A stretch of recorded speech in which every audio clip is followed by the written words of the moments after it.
Ahí está. Tienen que recordarme, por favor, si es que no me acuerdo.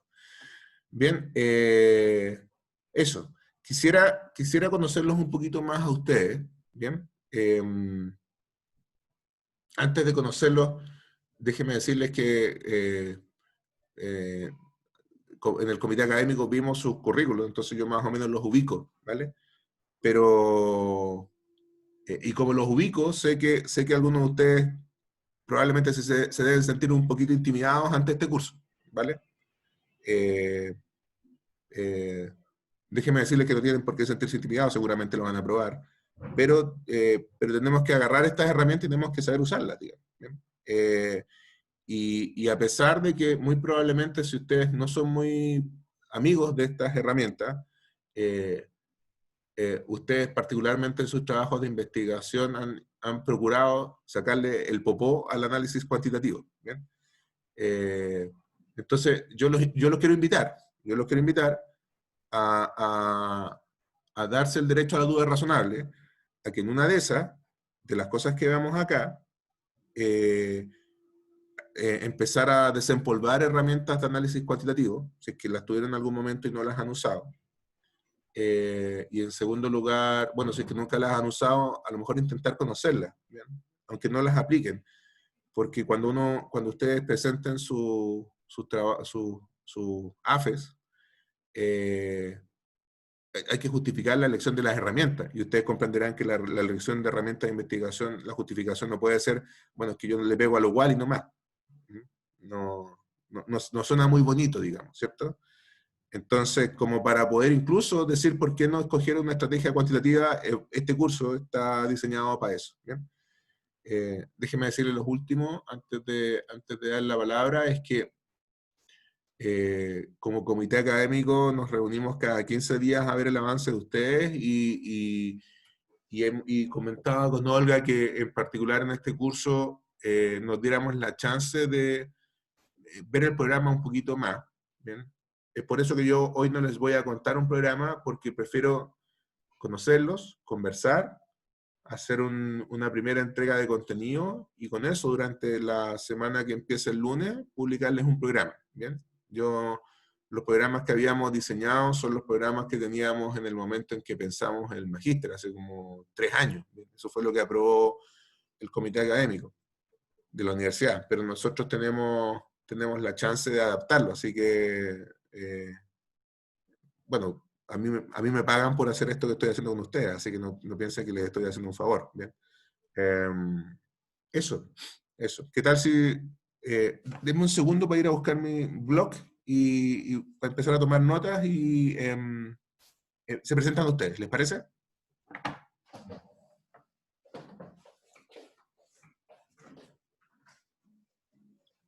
María Angélica, María Angélica, se fue.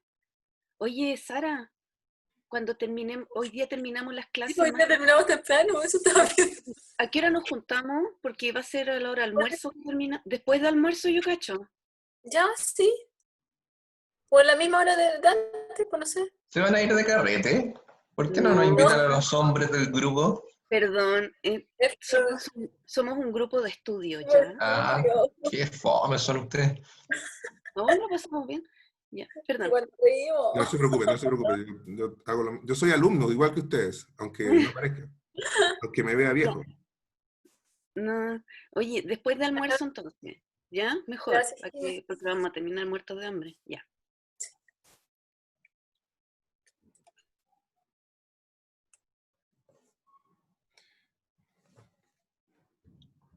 Si quieren sumarse, chicos, a nuestro grupo de estudio, son bienvenidos. Nosotros con Reinaldo tenemos otro grupo. Sí, ya nos dimos Un grupo de hombres, dijo. No. Púdranse. Bien, esa es la forma. Un segundito.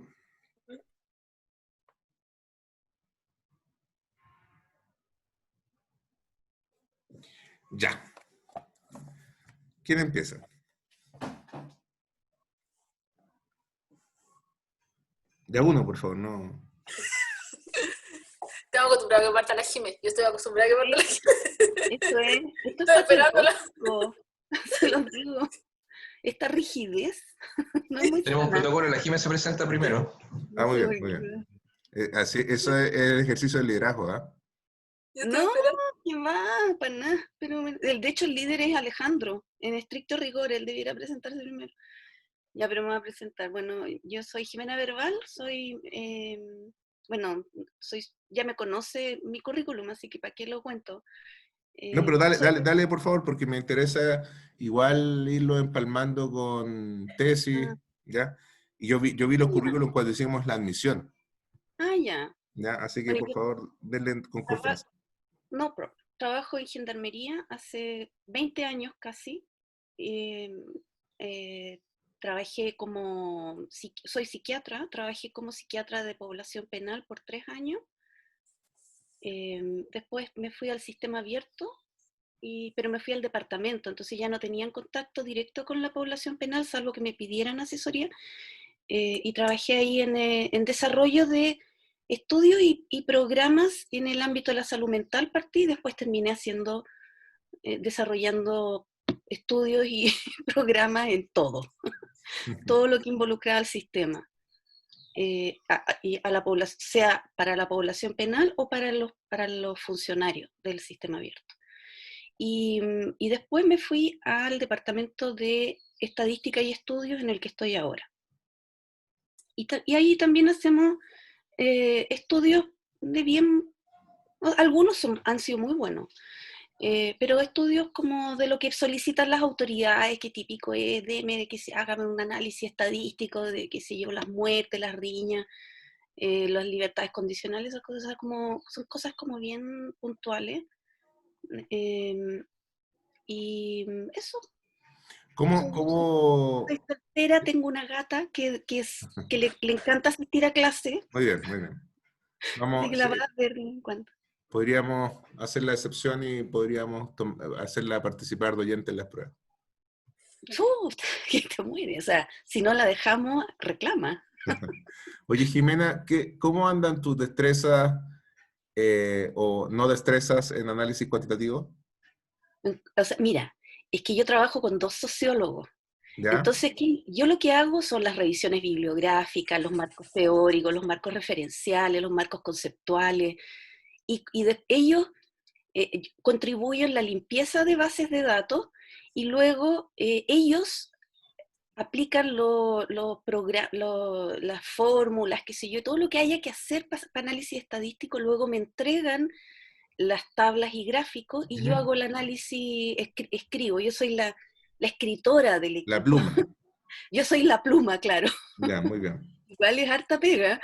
Eh, y eso.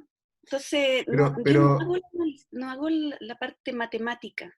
pero De, igual me imagino yo que cuando tú ves una tabla o ves un resumen que te preparan tus colegas, eh, tienes las destrezas como para poder analizar lo que ellos calcularon, digamos. O sea, si hay un claro, promedio y si por ahí sale una claro, desviación estándar, ponte tú, algo sabes qué decir, independientemente que no te acuerdes cómo calcularlo. claro, claro, es como súper raro porque es como una caja negra lo que hacen ellos para mí Ujú. y luego yo veo los resultados y empiezo a escribir. Bueno, Y no después crea, diga. ellos lo revisan. Ah, ya, perfecto. Como que para que la pluma no se vaya en la bola, digamos. Y no comete errores, claro, en el Mm, análisis, que mm, puede ser. Claro. mm. Fíjate que ahora que tú mencionas el concepto caja negra, ¿cierto? En alguna medida el avance de los software a nosotros nos presentan un montón de herramientas que en la práctica son caja negra. Ustedes no tienen necesidad de ser programadores para ocupar Word. ¿Bien? Ustedes no Claro. saben lo que hay detrás. Y Word es un programa que no es para nada cuantitativo, ¿cierto? Pero es una caja negra que es extremadamente útil, ¿bien? Y yo tengo la intención de que nosotros podamos usar esas cajas negras, haciendo básicamente lo que hace Jimena, no es mucho más que eso. O sea, es conocer algunas herramientas de análisis cuantitativo y en el resto usar software, lo que los software puedan hacer por nosotros para hacer procesamiento, ¿vale? Entonces, en realidad, bueno, en mi doctorado ahora casi todo lo que hago es puro papel y lápiz, no uso software porque es muy matemático, es muy abstracto, ¿bien? Yo no les voy a pedir para nada eso. en el caso de nosotros lo que vamos a hacer es más bien usar las cajas negras. No vamos a hacer mucho cálculo nosotros, lo que vamos a saber es qué atributos tiene el objeto de estudio que sean resumibles por la vía de herramientas cuantitativas y luego usar la herramienta, usar la caja negra, obtener un resultado y saber interpretarlo para el proceso de investigación. ¿Bien? Entonces, muy probablemente, Jimena, te sirva harto esto, te sirva harto para entender un poquito más lo que hacen tus colegas. Cuéntame, por último, Jimena, ¿qué estáis viendo como tu tema de investigación?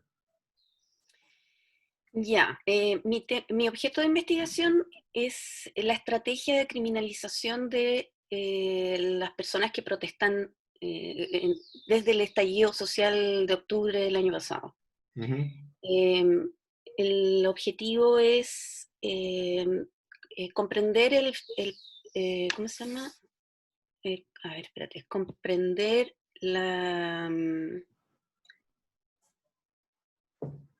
bueno, es eso, comprender cómo se construye la imagen del enemigo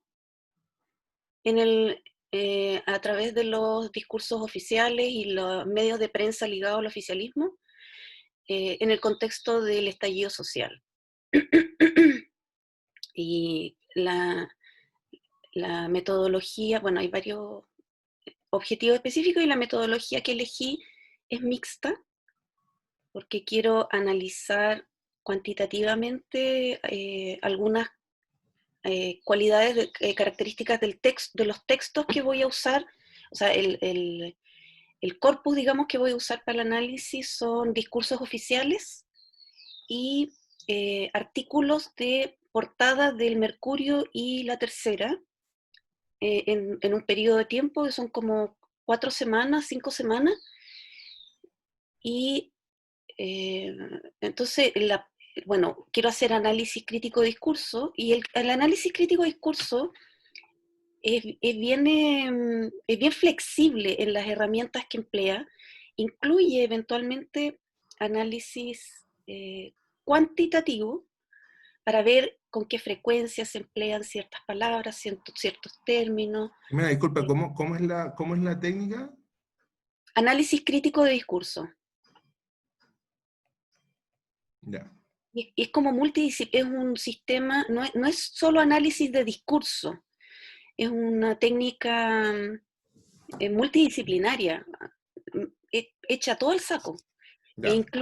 incluye análisis cuantitativo, o sea, claro, un análisis cuantitativo de los textos, o sea, la frecuencia con que se emplean ciertos términos,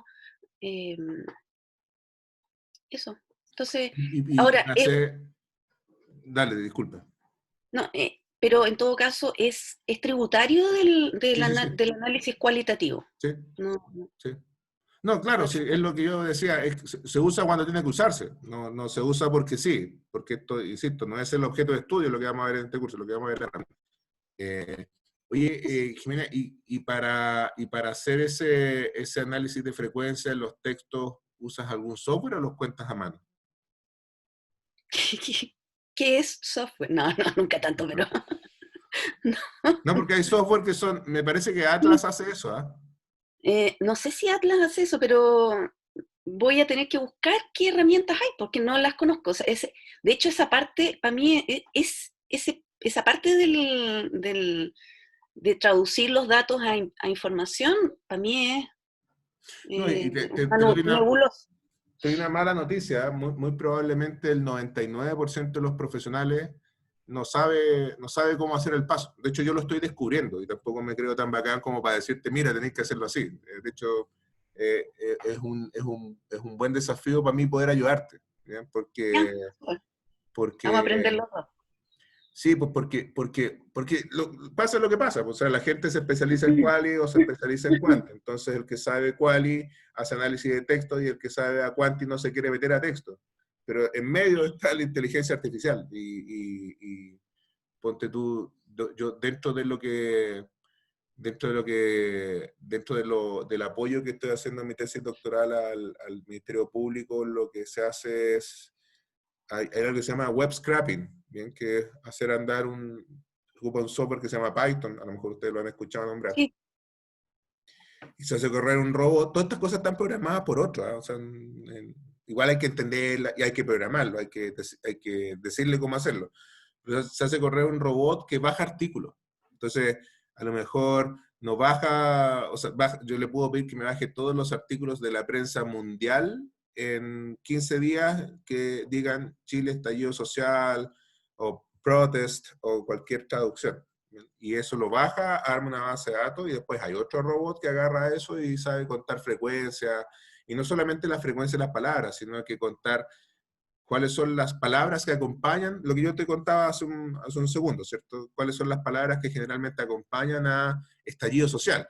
Porque si el artículo la suele acompañar con violencia, destrozo, es un tipo de artículo, está claro, sin nosotros juzgarlo, ¿cierto?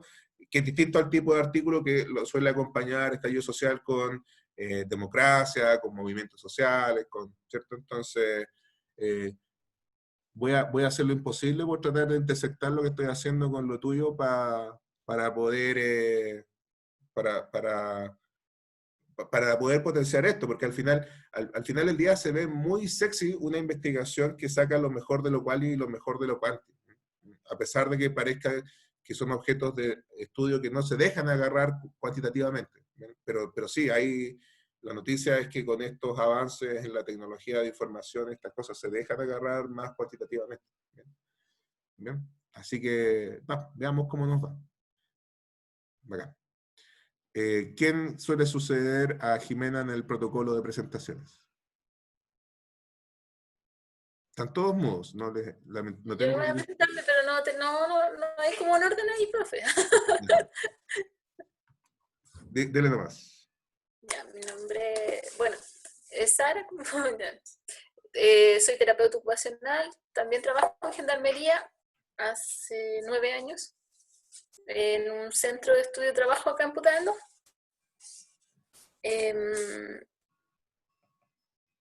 Veo la parte de reinserción, estaba ejecutando como gestor de caso que le llaman hasta hace un tiempo, hasta el año pasado. Y ya este año ya no, ya solo me dedico a la parte más de gestión y estar como a cargo del equipo del área técnica. También veo un poco de derechos humanos, que es como, es más básico, más que nada hacer el apoyo de derechos humanos regional. Y ¿qué más? Tengo una hija de 12 años. El proyecto que quiero hacer para el que estoy proponiendo, pero después de la última clase que tuvimos, igual me quedé como con dudas. De cuando presentamos el trabajo final, igual yo me quedé con ciertas dudas, así como, ¿ya sigo con esto o le doy un giro y empiezo de nuevo? Sí. Pero cuéntame. Bueno, se trata de sistematizar la experiencia de los últimos 10 años en el set de Putaendo para poder, a partir de esto, hacer reflexiones en cómo hicimos lo que hicimos, cómo se hizo lo que se hizo y para qué, y en base a eso sacar aprendizajes que podamos construir al futuro.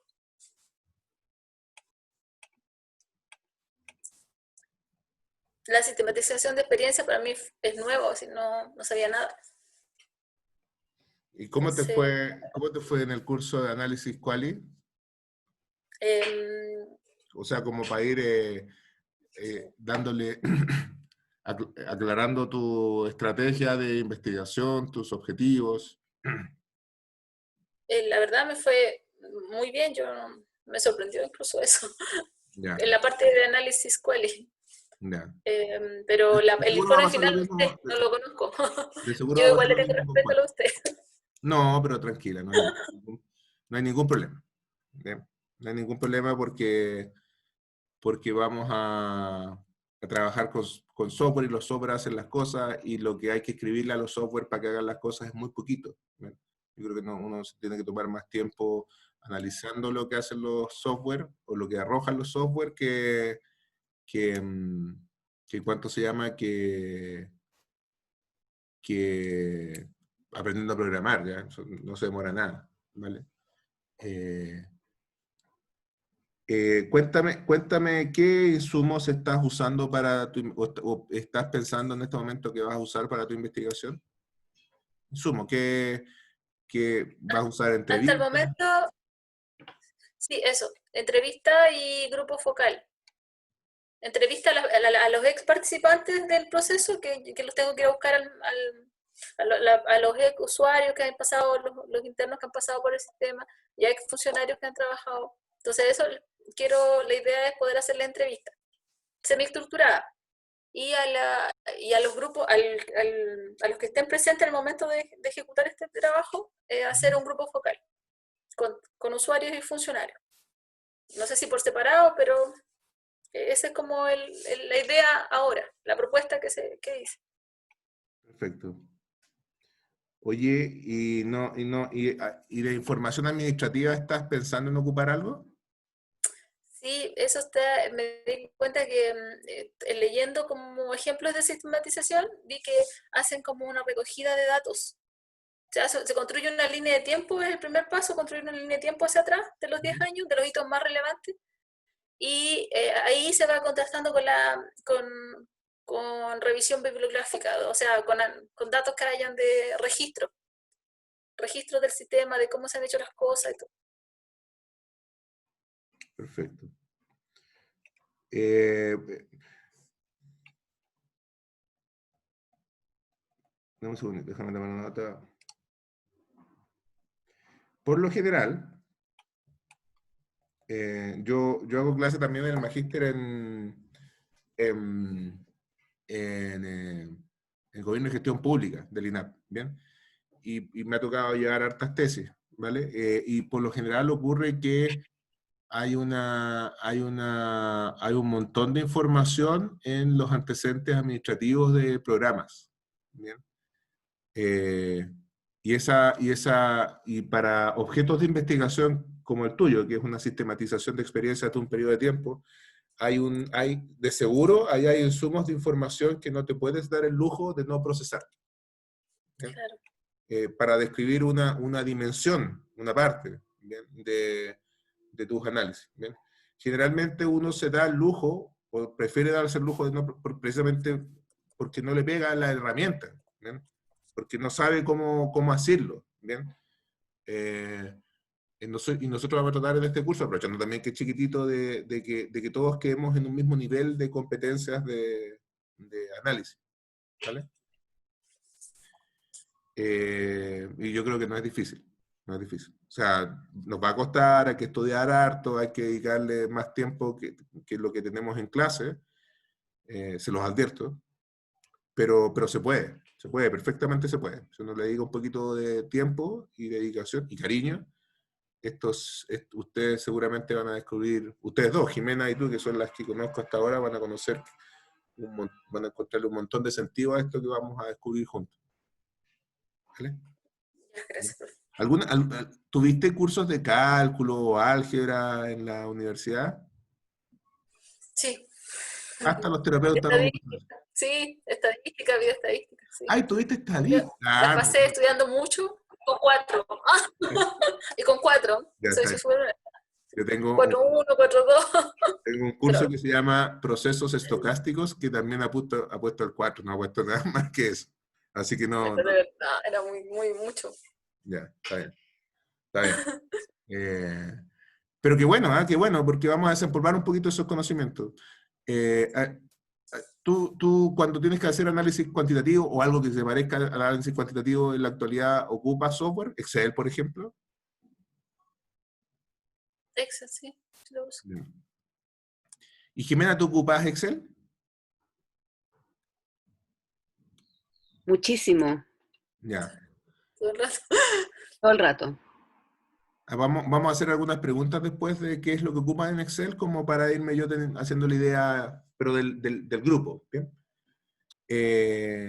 Ya, pues. Ya, me parece súper bien, quedó clarito contigo, Sara. ¿Ya? ¿Quién sigue? Ya sigo yo. Oye, todo el bloque de gendarmería. Sí, no, sí. Reinaldo lo vamos a contratar en Gendarmería.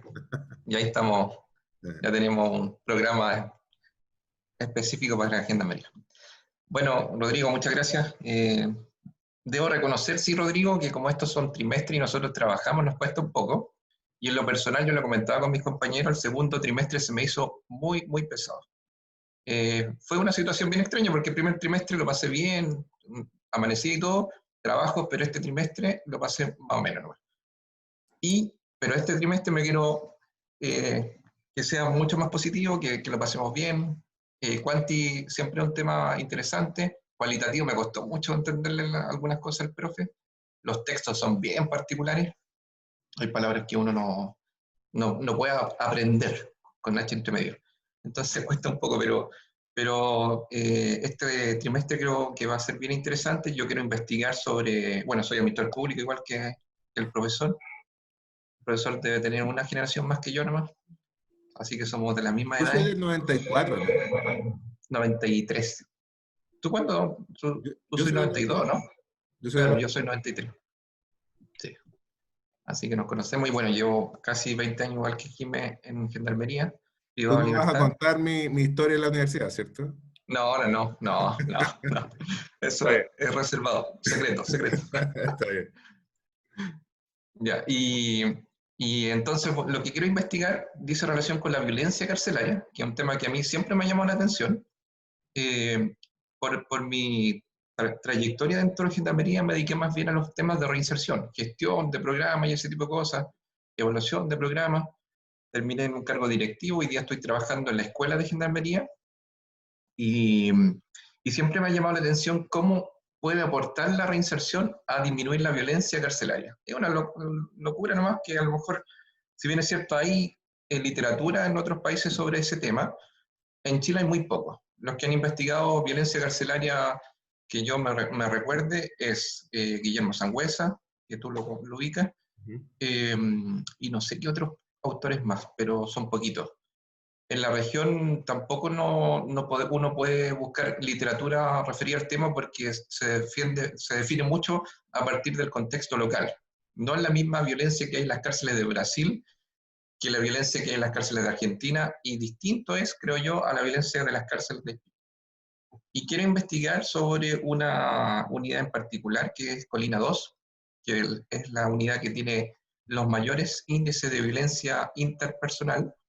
Eh, Riñas con resultado de muerte también en el ranking es el establecimiento que tiene la mayor proporción de muertes por riña. Tiene una infraestructura bien particular, son 15 módulos. Cada módulo tiene como un patio interior, que puede ser que la infraestructura o la arquitectura incida en eso, hay que también investigar eso. Y tiene un par de módulos, o 3 o 4 módulos que son muy complejos, y tiene como 3 o 4 que son relativamente de buena conducta. Lo que pienso yo que podría suceder es que la oferta programática que tiene Gendarmería en ese penal, de alguna manera, tiene un significado para los internos que pueda incidir en la disminución de violencia dentro de ese penal. O quizás no. Entonces, Claudio, el profe de Método 1, me decía que a lo mejor también sería interesante levantar desde los internos a lo mejor un diseño distinto de programa que pueda incorporar elementos que ellos vean a partir de la experiencia de ser un usuario. Y nosotros comentábamos que si bien es cierto, los privados de libertad no tienen muchos derechos en general, pero si uno lo mira desde la perspectiva de las políticas públicas, siempre es necesario levantar desde el usuario un diseño de política pública que pueda apuntar a mejorar un programa. Creo que eso no pasa en Gendarmería y en general en los programas de intervención de población privada y libertad. Entonces me parece interesante. Lo cuanti que veo yo de esta investigación dice relación con quizás levantar encuestas de victimización, que nunca ha existido un instrumento que levante ese tipo de datos, analizar datos administrativos desde una perspectiva cuantitativa. Hay hoy día en Gendarmería un departamento de análisis criminal que ha levantado mucha información, tiene una base de datos muy rica en información de relaciones, de internos, de riñas anteriores, de sanciones, que sería bueno conocer a lo mejor algunas herramientas que podrían ayudar a extraer información de esa base de datos. Y me parece que debería ser como, hasta el momento pienso que debería ser mixto, es decir, debería tomar elementos de quali y otros elementos que tienen que ser más bien cuantitativos para el análisis. Y lo que uno siempre aspira con, aunque sea una tesis, yo sé, nos bajamos harto el perfil otras veces cuando las presentamos porque esto es un trabajo como cualquier otro, uno siempre aspira a hacer una contribución en lo que desarrolla. Entonces a mí me gustaría que esta tesis también pudiera permitir decir, oye, sí, tenemos que ponerle más énfasis en algunos programas, o a lo mejor derechamente diseñar programas que no sean de reinserción social, sino que más bien de violencia carcelaria, y que puedan ser financiados finalmente por el Estado. Eso, Claro, Rodrigo, en general. claro. Oye, Alejandro, se ve entretenido. A veces uno cuando está metido en tomando decisiones de investigación, déjenme confesarles algo, mientras yo trabajé como asalariado en el sector público, me costaba mucho armar investigación, a pesar de que estudié metodología de investigación, porque lo más peludo de las investigaciones, a mi juicio, y me está pasando en mi tesis doctoral, es consolidar bien el objeto de investigación, ¿bien? Y las hipótesis y las preguntas. Después todo lo otro es técnica, después todo lo otro es levantar información, que puede tomar tiempo, puede ser latero, pero es técnica nomás, ¿bien? Es difícil, y ustedes mismos, yo sentía eso en las palabras de Sara cuando me lo estaba contando, ¿cierto? Esto que puede pasar algo en cualquier momento, o puedo leer algo que me haga cambiar de idea, ¿vale? Entonces, es súper natural eso que le está pasando. Yo es una competencia que he aprendido a desarrollar más con el correr del tiempo. A mí me cuesta menos ahora que antes, ¿bien? Pero en principio no era sencillo. Pero de lo que tú me cuentas, una de las técnicas que a mí me ayuda a tomar decisiones como para consolidar los objetos de estudio es descartar lo que no voy a hacer, ¿bien? O sea, irlo tachando al tiro. Mira, esto no, ¿bien? Entonces, por ejemplo, y te lo menciono al tiro porque el objeto de investigación, violencia dentro de las cárceles, eh, podría tener consecuencias pero no es reinserción, por ejemplo. Entonces, es bueno que uno cuando lo enfoca le dice, ok, alguien podría pensar que esto va para allá, yo lo tacho al tiro. Yo digo, no, no es eso, ¿bien? Ese es otro objeto de estudio que tiene una complejidad en sí mismo, ¿cierto? Y que por lo tanto requeriría de otros análisis que yo no voy a desarrollar. Entonces, tú das por descartado meterte en reinserción, ¿cierto? No tanto, porque quiero pensar que la oferta programática que tiene ese penal puede ayudar a disminuir los niveles de violencia. Te entiendo. Claro, pero violencia intracarcelaria, no, Claro, no. entre internos. Claro, lo que sucede es que, y esto es algo que seguramente Claudio era el profe de metodología 1, ¿cierto? Que se me olvida el Sí, nombre. ¿Sí? sí, Claudio Duarte. Sí, Claudio les contó que, que nosotros no estamos haciendo una tesis doctoral. De hecho, ni siquiera tiene el peso específico de las tesis tradicionales. Esto es una actividad formativa equivalente, en que en el formato de magíster de la universidad es menos densa que una tesis de magíster, ¿vale? Y es porque está claramente enfocada en los magísteres profesionalizantes, como lo que estamos haciendo, ¿bien? Pero lo digo porque es súper común para mí encontrarme con alumnos extremadamente emocionados y súper entusiastas cuando entran a los magísteres, sobre todo porque tienen un tema de investigación que es como el motivo de sus vidas, digamos, que para allá va la micro, digamos. Eh, pero que a mí me toca hacer la pega de decirle, oye, pero chanta un poco, empieza a podar el árbol porque es mucho. Y si no te quieres sentir eh, eh, eh, superado, o si en algún momento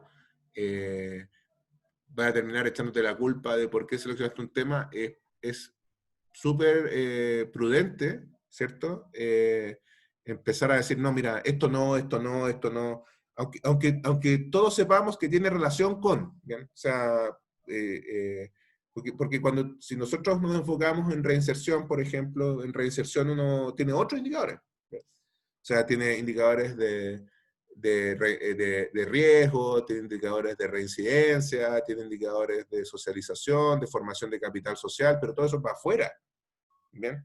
Entonces, claro, yo podría creer que en tu AFE en algún momento tú menciones el hecho de que esto, de acuerdo a la literatura, por ejemplo, contribuye a la reinserción, pero hasta ahí nos quedamos, ¿ya? Porque tú no vas a medir reinserción afuera, tú no... O sea, si tú lo quisieras medir, estaríamos hablando de una tesis doctoral, que bienvenido sea, o sea, la vida sigue. Yo empecé mi doctorado a los 47 años, ¿bien?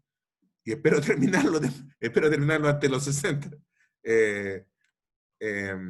Pero ojo con eso, o sea, y vaya para todo, o sea, una buena técnica es ir tachando cosas en las que no me voy a meter, ¿bien? Para ir acotando más el objeto de... Gracias, Rodrigo. Sí, hay un alcance pequeño que me parece bien porque sí, uno tiene que ir acotando. Entonces, desde esa perspectiva, me sigue interesando mucho, ya he estudiado mucho el tema de reinserción, el tema de la violencia carcelaria, interpersonal. Perfecto. Otro aspecto que ayuda también un montón en la investigación, y esto es un tip que Claudio les tiene que haber mencionado compulsivamente, es que muchas veces, bueno, no debe ocurrir probablemente con ustedes porque ustedes trabajan en lo que están investigando, ¿bien? Pero no es raro que personas que se meten a ámbitos de investigación en los cuales conocen un poco menos, tienen la sensación de que hay que inventar la pólvora y después del análisis de literatura descubren que la pólvora hace rato que está inventada, está escrita. ¿Bien? Entonces, lo digo solamente como parte del checklist de lo que tengo que decir porque es fundamental que ustedes, no a propósito de este curso, dicho sea de paso, sino más bien a propósito de los otros cursos del magíster, ustedes ya hayan conocido o vayan conociendo la literatura en este tipo de programas. O sea, ¿por qué lo digo? Porque el trabajo científico preferentemente tiene que ser acumulativo, y a ustedes les conviene que lo que ustedes desarrollen sea algo que sea parte de un corpus y no repita lo que alguien ya hizo. ¿Bien? Y para que eso no ocurra, una súper buena herramienta es ser bien ñoño y leer mucho de autores que hayan trabajado en temas de violencia intracarcelaria. Y leer en una lógica de cascada, ¿cierto? O sea, esencialmente a mí me pasa cuando yo estoy trabajando, armando marcos teóricos para mis investigaciones, que se me empieza a repetir un paper, o se me empieza a repetir un nombre de autor en todo lo que leo. Y cuando hago eso, después busco ese autor en las bibliotecas virtuales que ustedes conocen seguramente, Scopus, Data Science, y cuando uno hace eso, se encuentra con 800 artículos. Y se encuentra que ese autor al que uno le gustó, más encima está inspirado en otro autor que tiene 800 artículos más. Entonces, hagan eso en paralelo. Nosotros no vamos a hacer eso, nuestro curso no está hecho para eso, pero es una súper buena técnica esta aproximación en cascada. ¿Vale? Encontré un autor, y ese autor tiene estos 15 papers, y más encima generalmente cita a, entonces tengo que irme al otro autor, ¿bien? Y eso ayuda un montón para que no pierdan el tiempo tratando de inventar la pólvora cuando la pólvora está inventada, y para que lo que desarrollen sea un aporte no solo a sus instituciones, sino que al conocimiento científico sobre el objeto de estudio. ¿Vale? Alejandro, ¿es común que en la población penal apliquen encuestas? Recientemente, yo creo. No había sido tan común. Las personas privadas de libertad sí participan, por ejemplo, cuando se levanta el censo, el que elabora el INE, y ahí se desarrolla una especie como de operativo nacional de levantamiento de información, pero en general sí tienden a ser partícipes de estos procesos. La encuesta siempre es buena porque muchas veces, si uno aplica técnicas más cualitativas de grupos focales, lo comentaba la otra vez con Claudio, quizá algunos internos se tienden a inhibir de dar su opinión, precisamente porque están con sus pares. Entonces, generalmente a través de esa herramienta no necesariamente puedes levantar muy buena información. La encuesta permite quizás levantar una información mucho más objetiva y que el interno pueda, en las distintas alternativas que uno le plantee en la encuesta, expresar lo que realmente él siente o lo que él vive. Entonces yo creo que sí hay una experiencia que se puede desarrollar a partir de eso. Oye, Alejandro, y sin yo tener experiencia, eh, hay un súper tema en investigación cualitativa que es el sesgo de no respuesta, ¿vale? Esto significa que uno, cuando recoge información cuantitativa, puede recoger información incompleta cuando la razón que subyace a que alguien no responda tiene mucho que ver con el objeto de estudio. Déjame inventar. Cuando se hacen encuestas de violencia intrafamiliar, muchas de las mujeres que son víctimas de violencia no responden. Entonces uno se genera un panorama de la violencia intrafamiliar que es un panorama sesgado, porque muchas de las personas, muchas de las mujeres que sufren realmente problemas de violencia intrafamiliar simplemente no respondieron. Entonces cualquier investigación que uno haga tiene un sesgo. ¿Cómo crees tú que anda ese tipo de sesgos cuando se hacen encuestas en población penal? Yo creo que, y bueno, la Jime debe cachar más este tema, pero cuando los internos tienen que hablar de temas de violencia sexual, por ejemplo, al interior de la cárcel, con una encuesta jamás va a levantar información de si alguien ha sufrido, por ejemplo, algún ataque de tipo sexual o o ha tenido alguna violación por sus pares. Esa cuestión jamás se va a levantar en una encuesta, creo yo. Pero si uno llega con preguntas que no son tan directas, que pueden levantar información, los internos la responden. Pero creo yo que ahí es bien importante tomar un instrumento que pueda probarse en varias muestras, quizás. Bueno, ahí tú eres, yo no cacho mucho de eso, pero probar el instrumento y ver si las preguntas se entiendan, si claramente, porque hay que ocupar un lenguaje que sea fácil de asimilar por el interno, que no sea una interpretación distinta a la que uno hace desde la perspectiva de la investigación, sino que el interno entienda que lo que le están preguntando es esto y no otro, no otra cosa. Pero hay cierto elemento, y también lo señala la literatura, que es muy difícil levantar a través de ese tipo de instrumentos. Es decir, todo lo que tiene que ver con conductas sexuales o agresiones sexuales que puedan sufrir los internos, jamás en una encuesta va a salir algo. Dale, dale. Pero por ejemplo, del censo, ¿cuál es la tasa de respuesta? La gente, ¿o cuántos se niegan a responder, ponte tú? En el censo respondieron todos. ¿Sí? Sí, responden todas las preguntas. ¿Y eso No tienen tiene que rollo ver con eso. algo, a tu juicio, tiene que ver algo con quién hace la encuesta, ponte tú? Como Es que clave eso también, garantía sí, de confidencialidad, ponte tú, algo así. sí. Porque yo no me imagino funcionarios, pensando en Colina 2, funcionarios de la misma unidad levantando una encuesta. Ahí quizá el interno se va a inhibir. Pero como yo no trabajo ahí, o puede ser que a mí me puedan responder la encuesta. Ya, perfecto, perfecto. Quizás también me lo decía Claudio, porque el hecho de que yo me presente como funcionario de gendarmería, que hay un tema ético obviamente ahí, pueda generar esta distancia en términos de decir, chuta, ¿para qué le responde a este caballero? Ujú.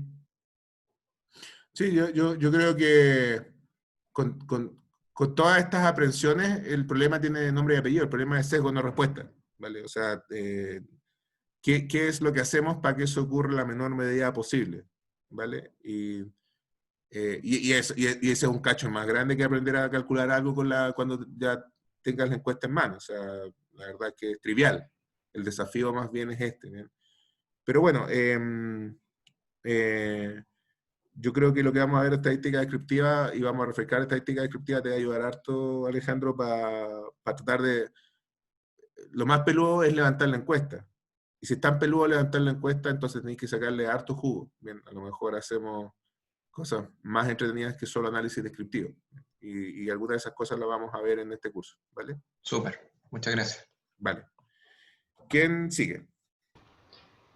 Profe, si quiere, para terminar, que todos los que somos de gendarmería y así después Reinaldo está más tranquilo en su ámbito. Mi nombre es María Angélica Aguirre, yo soy funcionaria de Gendarmería, soy funcionaria uniformada, tengo ya casi 27 años de servicio, he trabajado en unidades penales, tanto masculinas como femeninas, bueno, en Arica, Temuco y acá ya en la región metropolitana. En este minuto estuve trabajando en el gabinete del director y en este minuto hace poquito me asignaron el rol de jefe de departamento de bienestar, donde somos alrededor de 50 funcionarios para un servicio de casi 20.000 socios. Así que es un desafío en cuanto a manejo de recursos, tanto recursos humanos como financieros, bastante importante y grande. Pero estamos ahí colocando todo el esfuerzo, el empeño, el cariño y el conocimiento, digamos, empírico para poder avanzar. Tengo un hijo, tiene 24 años. Afortunadamente él ya es grande porque con los tiempos de trabajo y los tiempos de estudio, si hubiese sido pequeñito, la verdad es que no sé cómo lo hubiese hecho. Yo ahí a Sarita la admiro porque su hija es pequeñita y en realidad los tiempos que quedan son poquitos. Pero es un desafío importante y Van a ver a unos enanos paseándose de repente detrás mío, así que... también, qué bueno. Sí, así que, bueno, destaco eso porque obviamente todos trabajamos, somos adultos y hemos puesto todo nuestro empeño en que nos vaya bien. Yo quise estudiar el magíster porque la verdad que dentro de toda la experiencia que he tenido a nivel, digamos, de gendarmería, siempre he podido observar alguna realidad, sobre todo en el ámbito, obviamente, social, de la ausencia del Estado en varias instancias donde se generan las situaciones vulnerables de las personas que están privadas de libertad, tanto masculinas como femeninas. Pero obviamente, habiendo trabajado en cárceles de mujeres, uno puede visualizar muchas carencias y situaciones vulnerables que viven ellas estando en reclusión y también su familia, ya sobre todo los hijos. Creo que hay muchas instancias donde no está presente el Estado, donde puede haber harta teoría o tener presente esta problemática, pero realmente creo que lo final que se hace es muy poco. Y por eso bueno, me interesó el magíster porque siento que finalmente todas esas situaciones sociales, si no están bien abordadas, no hay presencia del Estado, finalmente igual afectan en la seguridad pública, porque no, no se genera el vínculo en la intervención o el abordar bien estas problemáticas versus el resultado final que si no se genera una intervención correcta, tarde o temprano, que ahí es donde yo creo que se genera el círculo real de la delincuencia, no termina. De acuerdo a eso, mi trabajo de investigación, yo lo enfoqué, bueno, el título es Políticas Públicas en el ámbito de la población penal femenina.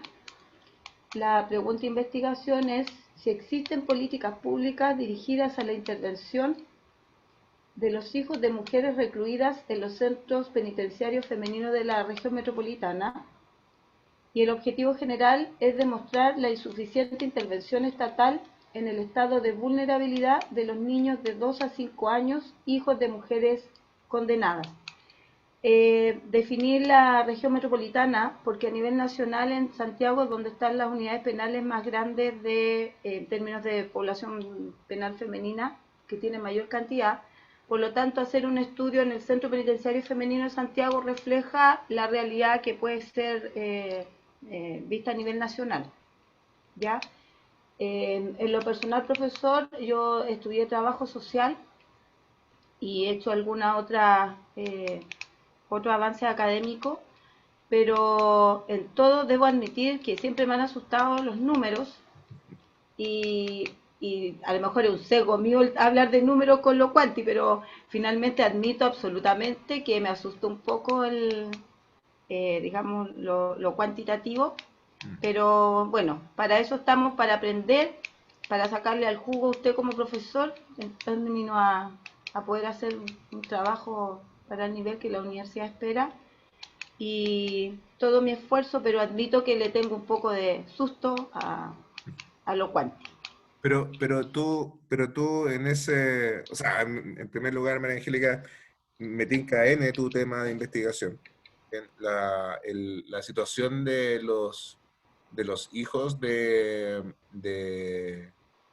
personas en situación de cárcel es un temazo.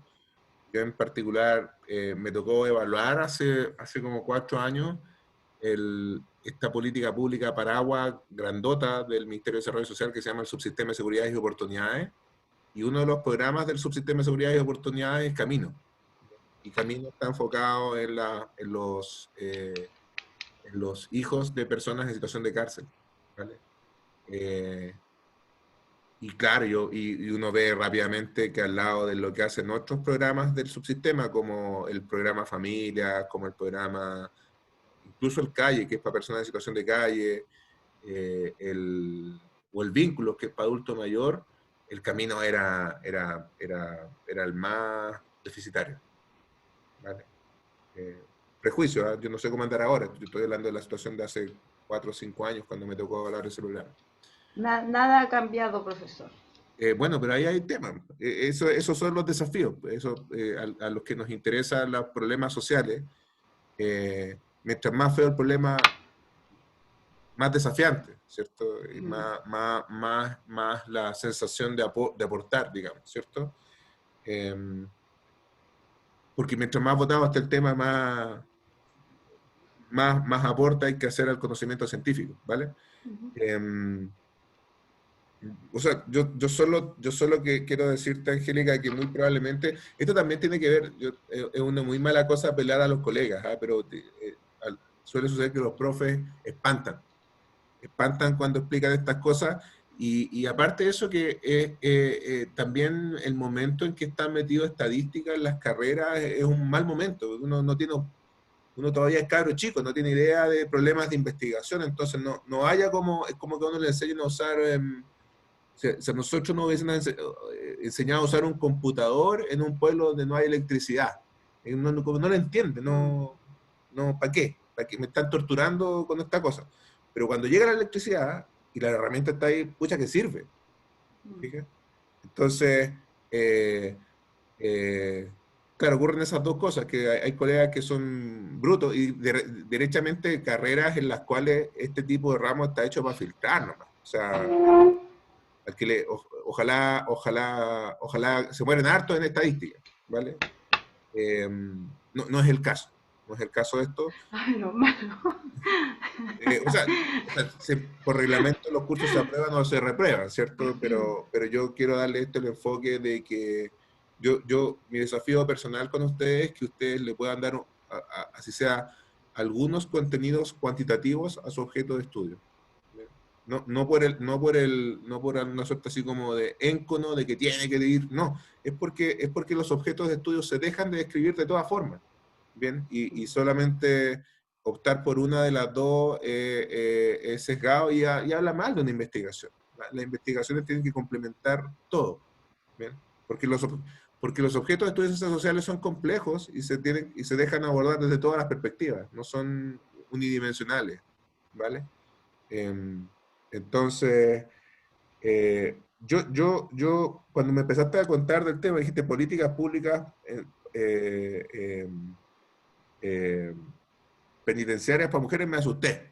Dije, chuta, pero ahí está, es es como todo, digamos, ¿bien? Pero cuando me dijiste niños, o la situación, las políticas públicas enfocadas en los hijos de, ahí eso reduce un montón el ámbito de investigación, porque no hay millones de esas.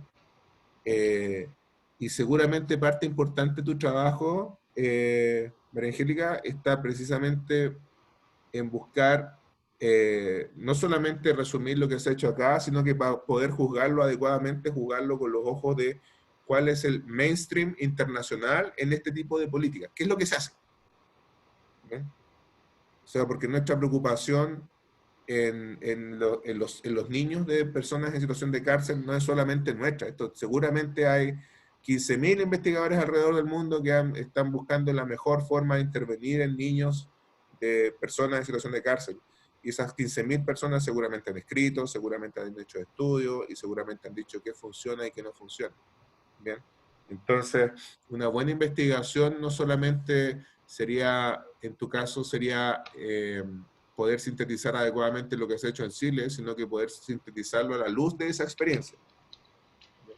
Porque si no, es como verse el ombligo nomás, ¿cierto? Es como, oye, este programa tuvo mejor desempeño que este otro. Sí, pero ¿cómo es en realidad el máximo potencial de este tipo de programa? Y para encontrar ese máximo potencial uno tiene que buscarlo seguramente fuera de Chile. Por muy orgullosos que nos sentamos de nuestras políticas públicas, que hay motivos suficientes para sentirse orgullosos, independientemente de las pellejerías que uno ve a diario, digamos.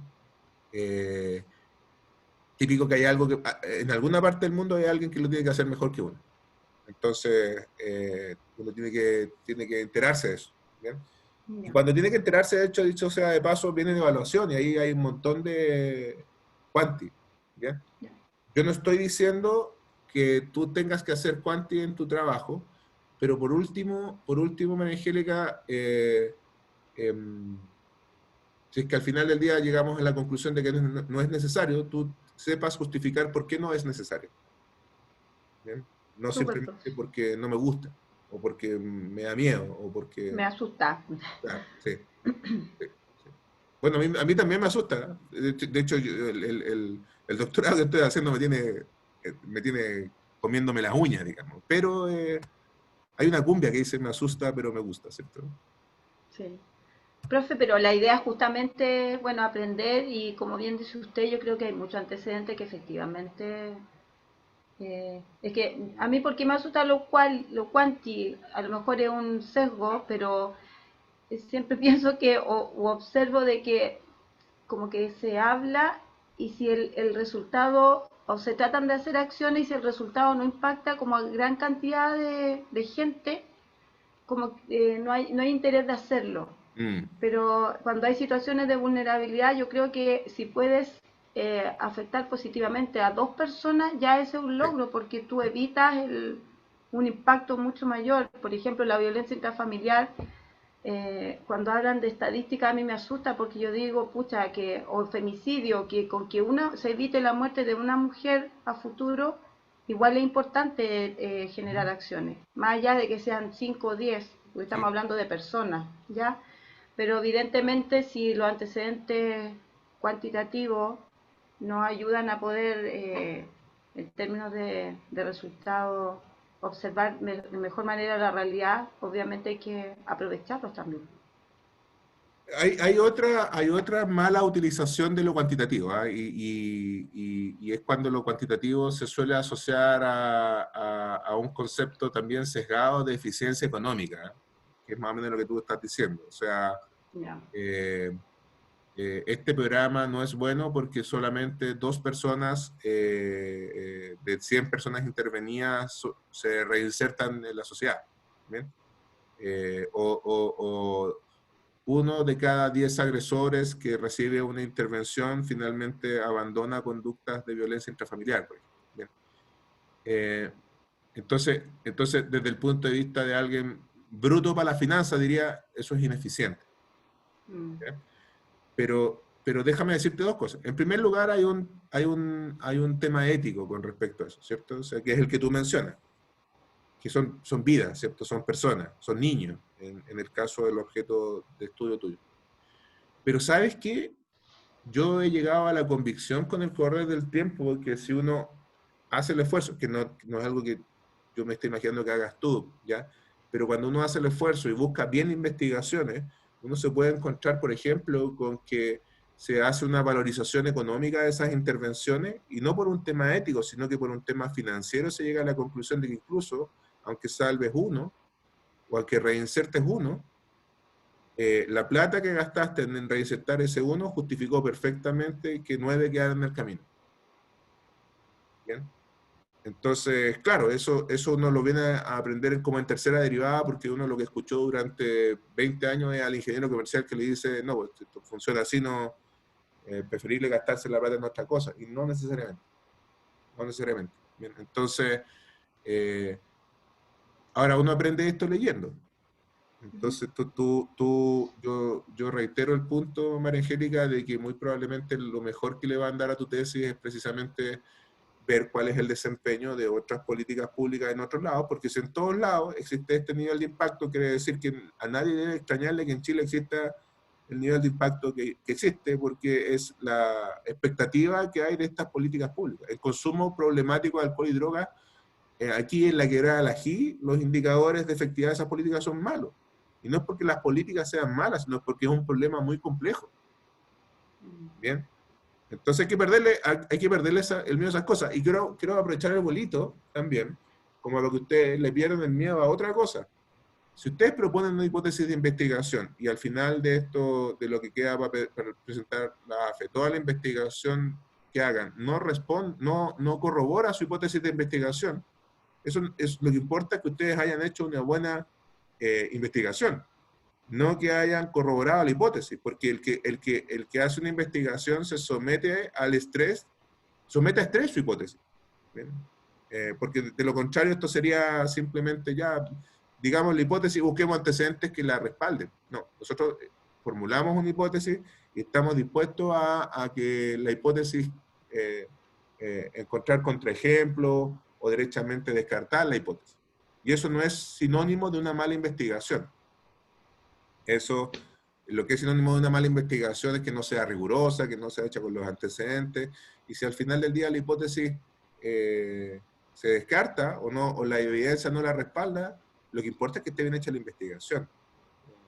Así que si por ejemplo la hipótesis es, pongámoslo en negativos, las políticas públicas enfocadas en hijos de personas en situación de cárcel no son efectivas en Chile. Y al final del día, estoy poniendo un ejemplo hipotético, pero nos encontramos de que a la luz de la literatura internacional en realidad son súper efectivas. Eso significa que me equivoqué en la hipótesis, pero no es ningún error. Nadie te podría sancionar por eso. ¿Ya? Porque el proceso de la metodología, el método de la ciencia es eso, es dudar. Es dudar. ¿Bien? Es dudar y buscar respuestas provisorias para tu objeto de estudio. Entonces, a ninguno le asuste que si plantea una hipótesis, al final del día la hipótesis queda descartada por el proceso de investigación, porque lo que importa es el proceso de investigación. Si todos hiciéramos investigación para respaldar nuestras hipótesis, en realidad sería el mundo de los dogmáticos, el universo de los dogmáticos. Uno tiene que estar dispuesto a no tener la razón. ¿Bien? Ya, profesor, muchas gracias. Fantástico. ¿Y Reinaldo? Hola, profesor. Bueno, yo soy Reinaldo, soy abogado, trabajo en el Ministerio de Defensa. Y bueno, mi tema de estudio tiene que ver con explorar el estatus que hoy día se le da a las personas que delinquen en las poblaciones y poder estudiar y conocer cómo ese estatus, ese reconocimiento social que obtienen quienes delinquen puede influir en que los jóvenes ingresen a la carrera delictiva. Eso es básicamente. Me imagino que tiene harto de cultura narco tu pega, ¿no? No quiero meterme mucho con eso, profesor. Yo creo, o sea, lo que pasa es que yo vivo en una población, por lo tanto conozco bien cómo se manejan las estructuras sociales acá, y el narco es otro tema. Ellos no tienen el estatus que tiene un cabro que delinque acá.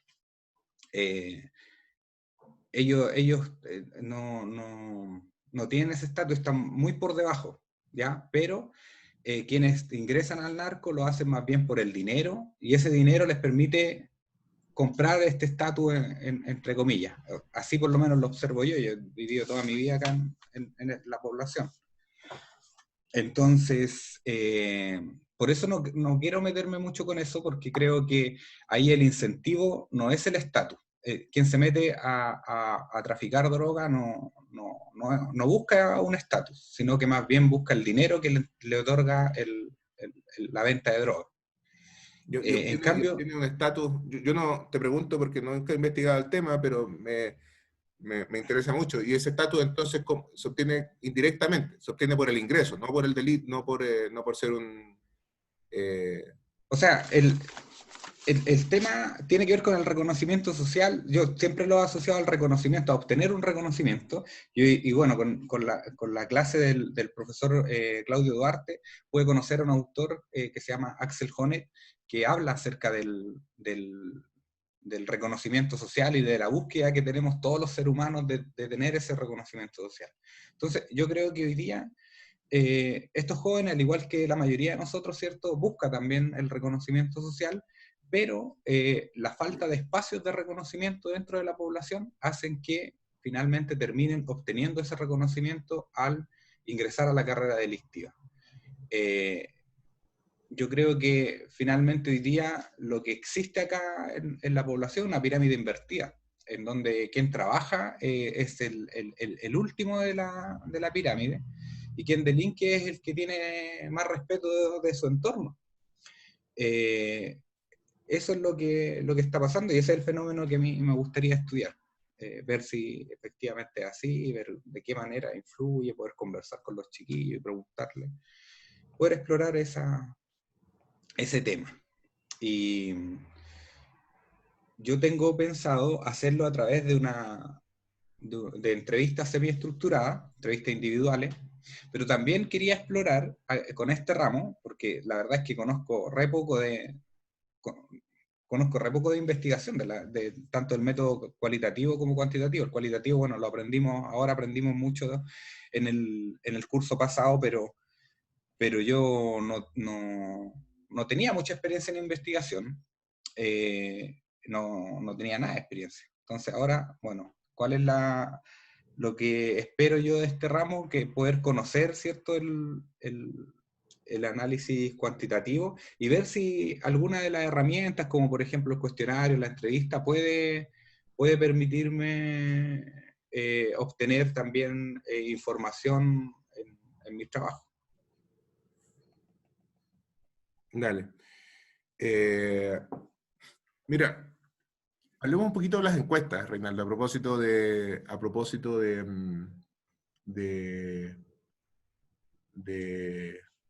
la posibilidad de ocupar insumos cuantitativos en tu proceso de investigación. Por lo general, las buenas encuestas son el trabajo conjunto de personas que trabajan en análisis cuantitativo y personas que trabajan en análisis cualitativo. ¿Bien? Las mejores son así. ¿Por qué? Porque los números en la práctica son modelos, son síntesis de objetos, y las personas no funcionamos como los modelos. Las personas tenemos muchos más grados de libertad, ¿vale? Por lo pronto, el fenómeno pobreza, por ejemplo. ¿Cómo yo mido pobreza? Al final de un montón de debates, de perspectivas que no son necesariamente económicas, sino que son filosóficas, son sociales, al final del día eso se traduce en un set de preguntas que están incorporadas en la encuesta CACEM, porque del modelo chileno, pobreza se mide a partir de CACEM 2013 se mide por ingresos, pero también tiene una medición multidimensional. ¿Bien? Pero todo ese ejercicio que finalmente se traduce en la redacción de unas preguntas dentro de un instrumento, es un trabajo cualitativo. ¿Bien? Yo sería incapaz de hacer eso. No lo sé. O sea, claro, yo puedo participar en esos equipos, y hay ciertos objetos de investigación. Yo he estudiado mucho pobreza, ¿bien?, y desempleo, en los cuales yo me podría meter, porque ya sé cómo se pregunta eso, ya sé cómo se hacen preguntas. Pero si Alejandro me pidiese, por ejemplo, ayuda en cómo entrevistar a población penal, no tengo idea. No tengo idea cómo se redactan esas preguntas, no tengo idea cómo me tengo que hacer asesorar. Y a veces hay objetos de estudio. Tu objeto de estudio me parece súper entretenido, me tincó al tiro. Pero muy probablemente tiene poco por lo menos en Chile, no tiene mucha investigación acumulada. Entonces, cuando hay mucha investigación acumulada, uno puede ir al formulario o el cuadernillo de encuestamiento que usó tal investigador. ¿Bien? Cuando eso no existe, uno tiene que inventarlo. ¿Bien? Para serte bien franco, yo no sé si yo puedo ayudarte a redactar un cuadernillo. ¿Bien? Porque los investigadores cuantitativos tenemos que ser lo suficientemente humildes de decir, tengo que conocer bien los objetos de estudio para redactar un cuadernillo, de lo contrario invento, ¿bien? Y me saldría mal.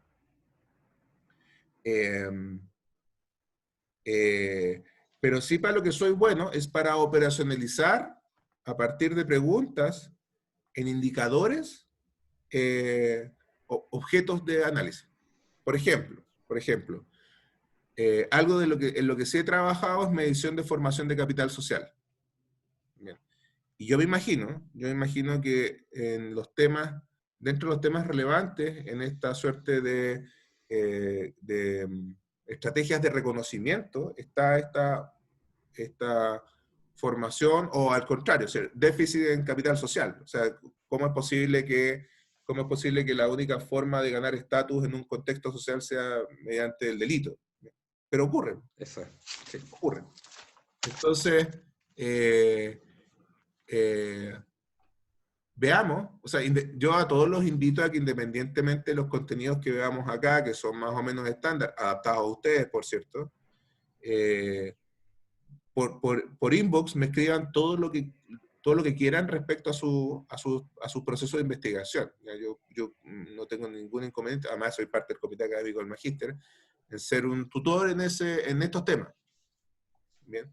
Entonces, muy probablemente, Reinaldo, a ti se te vaya aclarando luces de cómo yo podría comenzar a personalizar conceptos en una encuesta que yo haga. Bien.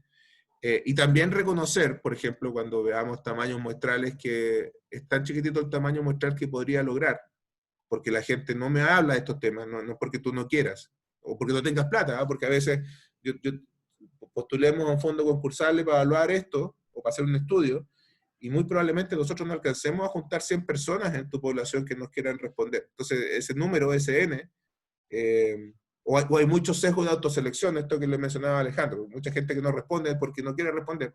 Entonces, a lo mejor en esos casos hay que también tener la certeza de que no se puede usar herramientas cuantitativas. Y hay que ser humilde para esto, porque uno no es humilde cuando uno se enamora de la herramienta. ¿Ven? Acá lo importante no es la herramienta, acá lo importante es el objeto de estudio. Ahora, cuando el objeto de estudio se deja asir cuantitativamente, entonces hay que ser riguroso en el uso de la estadística. ¿Vale?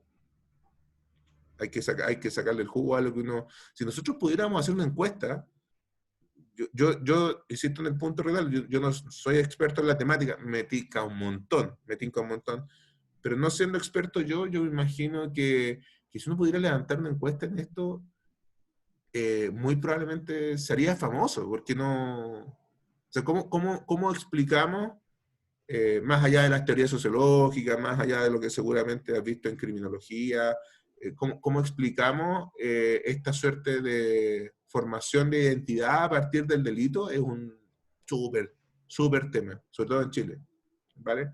Así que me entusiasma harto. No sé hasta qué punto termines utilizando herramientas cuantitativas. Si hicieras una encuesta sería fantástico, pero veamos, vayamos descubriéndolo, ¿vale? Chicos, vamos a hacer un alto. Yo quería hacerles una pregunta. Mire, déjenme contarles un dilema. ¿Bien? Yo les conté al principio que sobre la base de lo que conversáramos hoy, yo voy a customizar el programa, lo voy a volver a redactar. ¿Bien? Lo que no implica que yo ya pueda hacer la primera sesión cuando volvamos del break, porque la primera sesión es estándar. ¿Bien? No es precisamente la conexión entre lo cual y lo cuanti, algunos conceptos esenciales, ¿vale? Pero antes de que nos vayamos al break, me gustaría conversar con ustedes respecto a lo siguiente. Para que podamos usar cómodamente estas herramientas de análisis cuantitativo más allá de lo que pasemos en clase, mi experiencia me dice que es súper es una súper buena estrategia aprender con un software en mano. ¿Vale?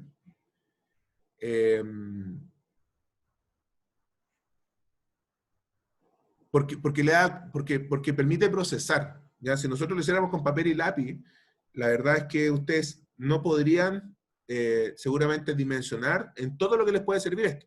Nosotros tenemos que trabajar con una base de datos. ¿Bien? Es la única forma en la que uno puede ver, para eso. Cuando uno hace cálculos con papel y lápiz, es súper difícil. De hecho, yo mis cursos de pregrado, yo los estoy haciendo con software, ¿bien? Porque ahí es donde uno le valora la capacidad de procesamiento, ¿vale?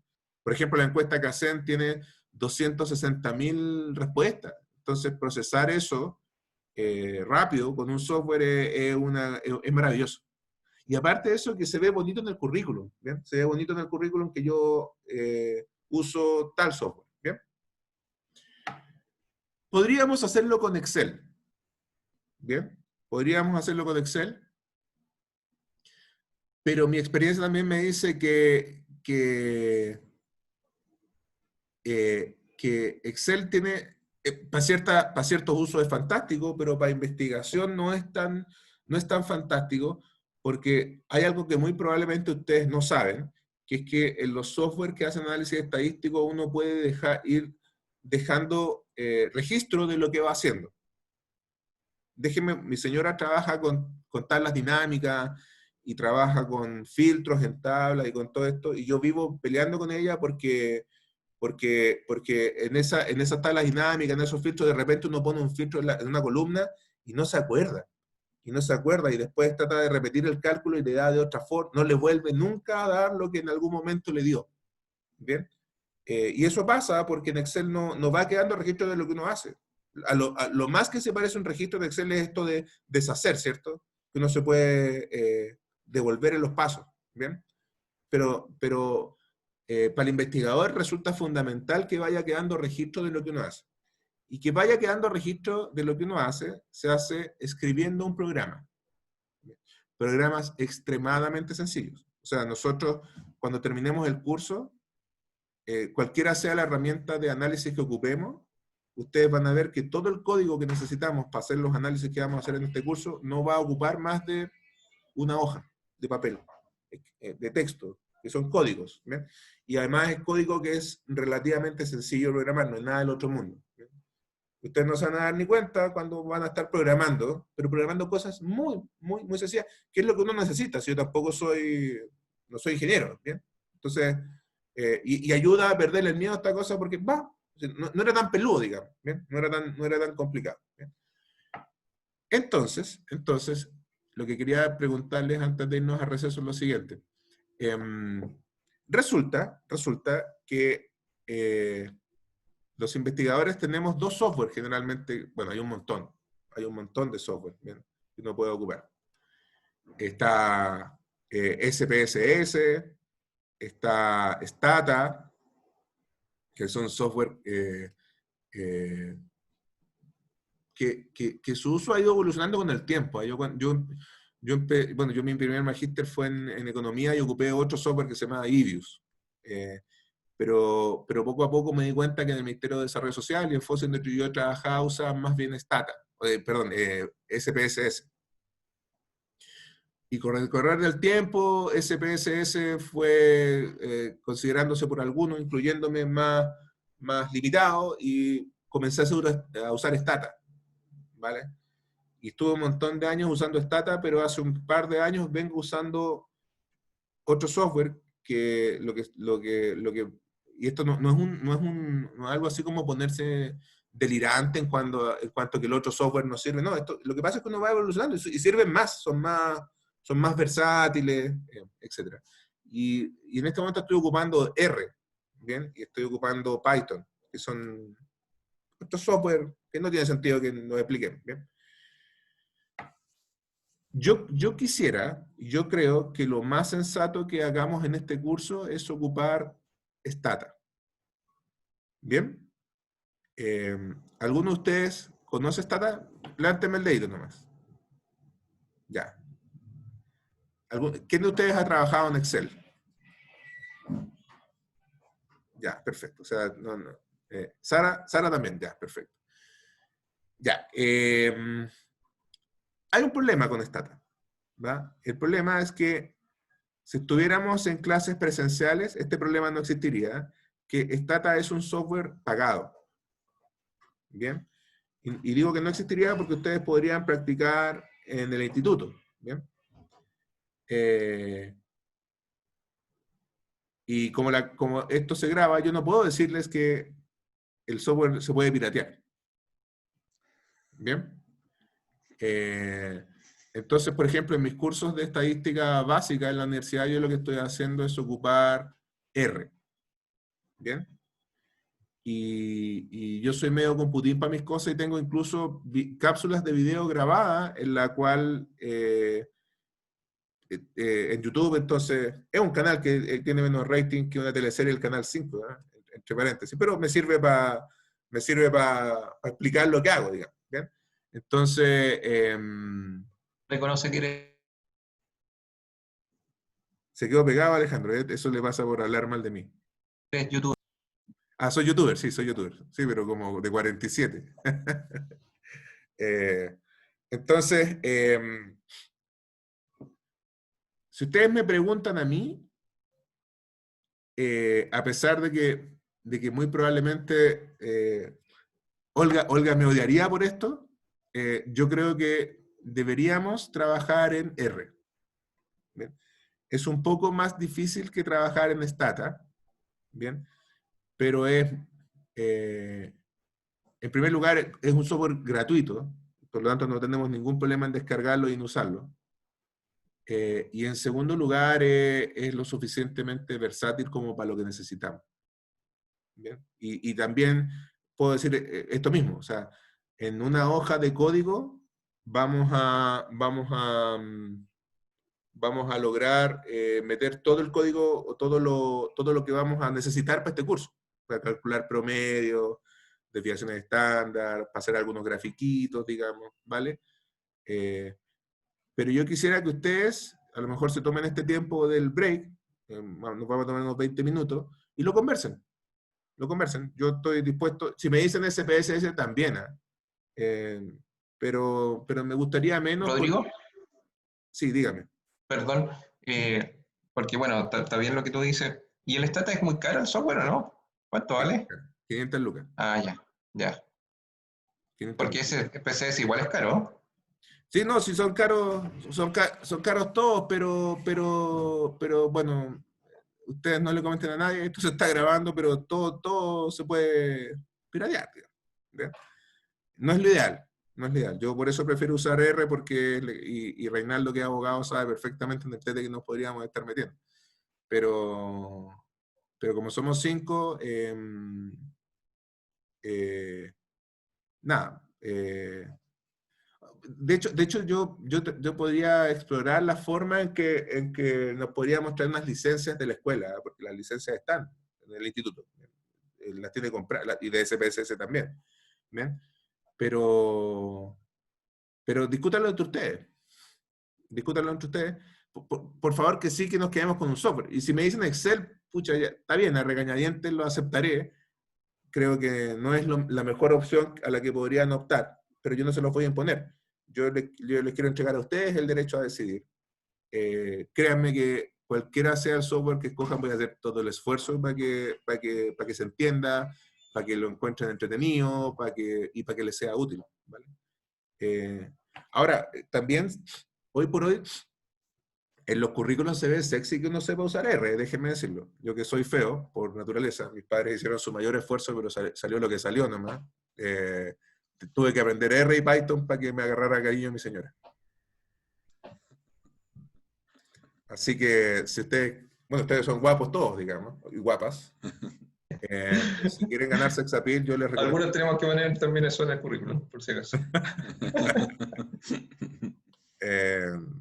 Eso, así que hagamos un break, convérselo, tratemos incluso podríamos no tomar la decisión hoy, ¿ya? Pero denle una vuelta, vean videos, busquen información, traten de ver qué es lo mejor para ustedes también. Y afortunadamente yo puedo ayudarles en todo lo que decían, si es Excel, si es SPSS, si es si quieren Python también podríamos hacerlo. Python también es gratuito, dicho sea de paso. Es un poquito más enredoso que R. Pero nada, piénsenlo y demos hasta el lunes mejor. ¿Para qué nos vamos a calzar hoy con una decisión? ¿Bien? ¿Les parece? Son las 10:25, a las 10:45 nos vemos. Perfecto. ¿Vale? Ok. Nos quedamos un ratito nosotros. Grabar. Vamos a poner la PowerPoint.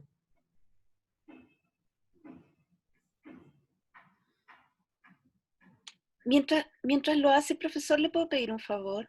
Sí, claro. Que se acuerde siempre de subir, bueno, aparte de grabar, eso se lo recordamos, pero de subir las grabaciones y los PowerPoint, porque a veces no alcanzamos a llegar del trabajo, a la clase y todo, entonces es súper bueno tener y además para el tema de hacer los trabajos finales, sirve mucho ir revisando las clases. Entonces que nos vayan subiendo, por favor, las clases al U-Cursos. Perfecto. En un ratito, cuando terminemos la clase, les subo esto y les subo también la PowerPoint, ¿ya? Gracias. ¿Alcanzan a ver la PowerPoint? Yes. ¿Se ve a pantalla completa o hay cosas que interrumpen la vista? Pantalla. Ya, perfecto. Entonces, lo que vamos a comenzar a ver hoy es los primeros elementos de análisis cuantitativo. Bien. Y estos elementos son estrictamente conceptuales. Y para eso el punto de partida es una definición un poquito más formal de lo que es la estadística, ¿vale? La estadística consiste en un conjunto de técnicas y herramientas que permiten recolectar, organizar y analizar información para poder transformarla en un insumo útil para la toma de decisiones. ¿Bien? Y fíjense ustedes que esta definición es bien genérica. Estas técnicas para procesamiento, recolección, análisis de información para tomar decisiones, al ser tan genérica, en realidad es como aplica para todo. O sea, ustedes podrían, como en en los ámbitos de la gestión de políticas públicas se toman decisiones, por ejemplo, ustedes podrían decir que esta herramienta es útil en todo momento. De hecho, no es raro que muy probablemente este sea uno de los ramos que esté presente en más mallas de de todas las carreras. Estadística le aparece a todo el mundo. No sé, Reinaldo, si cuando estudiaste Derecho tuviste algún curso de estadística, porque yo creo que Derecho es la única profesión que se está salvando de tener estadística en las mallas. Yo tuve estadística, profesor, ¿Tuviste como estadística?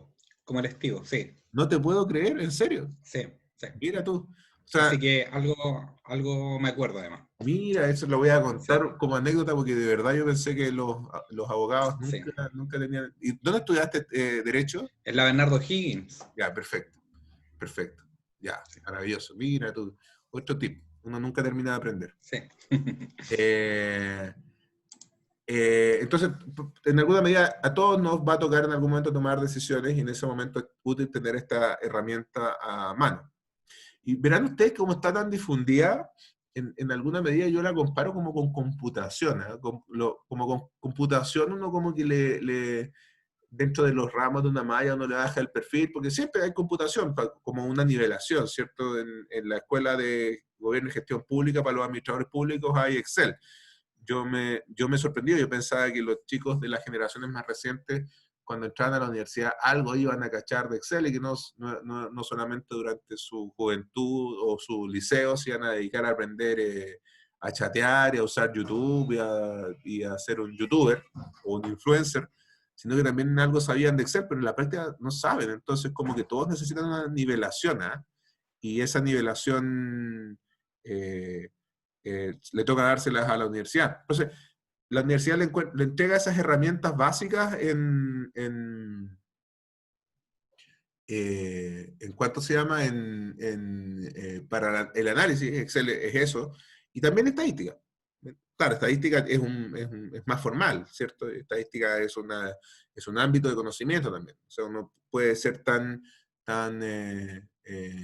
agresivo como quiera en estadística.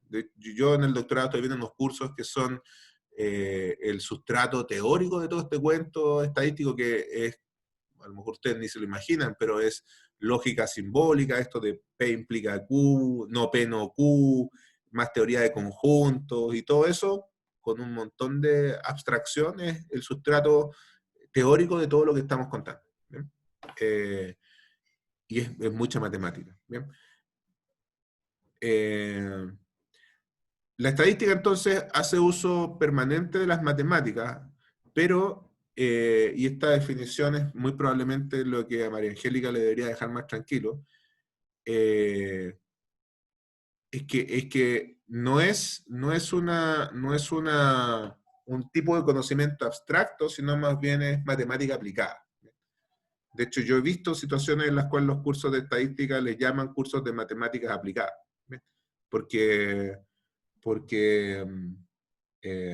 esto, claro, puede ser abstracto cuando uno lo estudia aprendiendo los elementos conceptuales más básicos, pero es bien concreto. O sea, si yo le pregunto a cualquiera de ustedes cómo le fue en su desempeño en la prueba de aptitud, díganme por favor que ustedes dieron la prueba de aptitud y no dieran la PSU para yo no encontrarme tan viejo.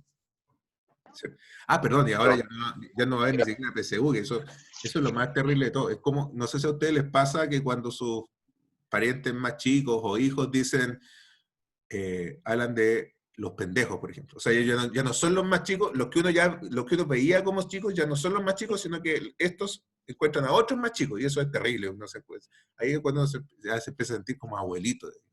Sí.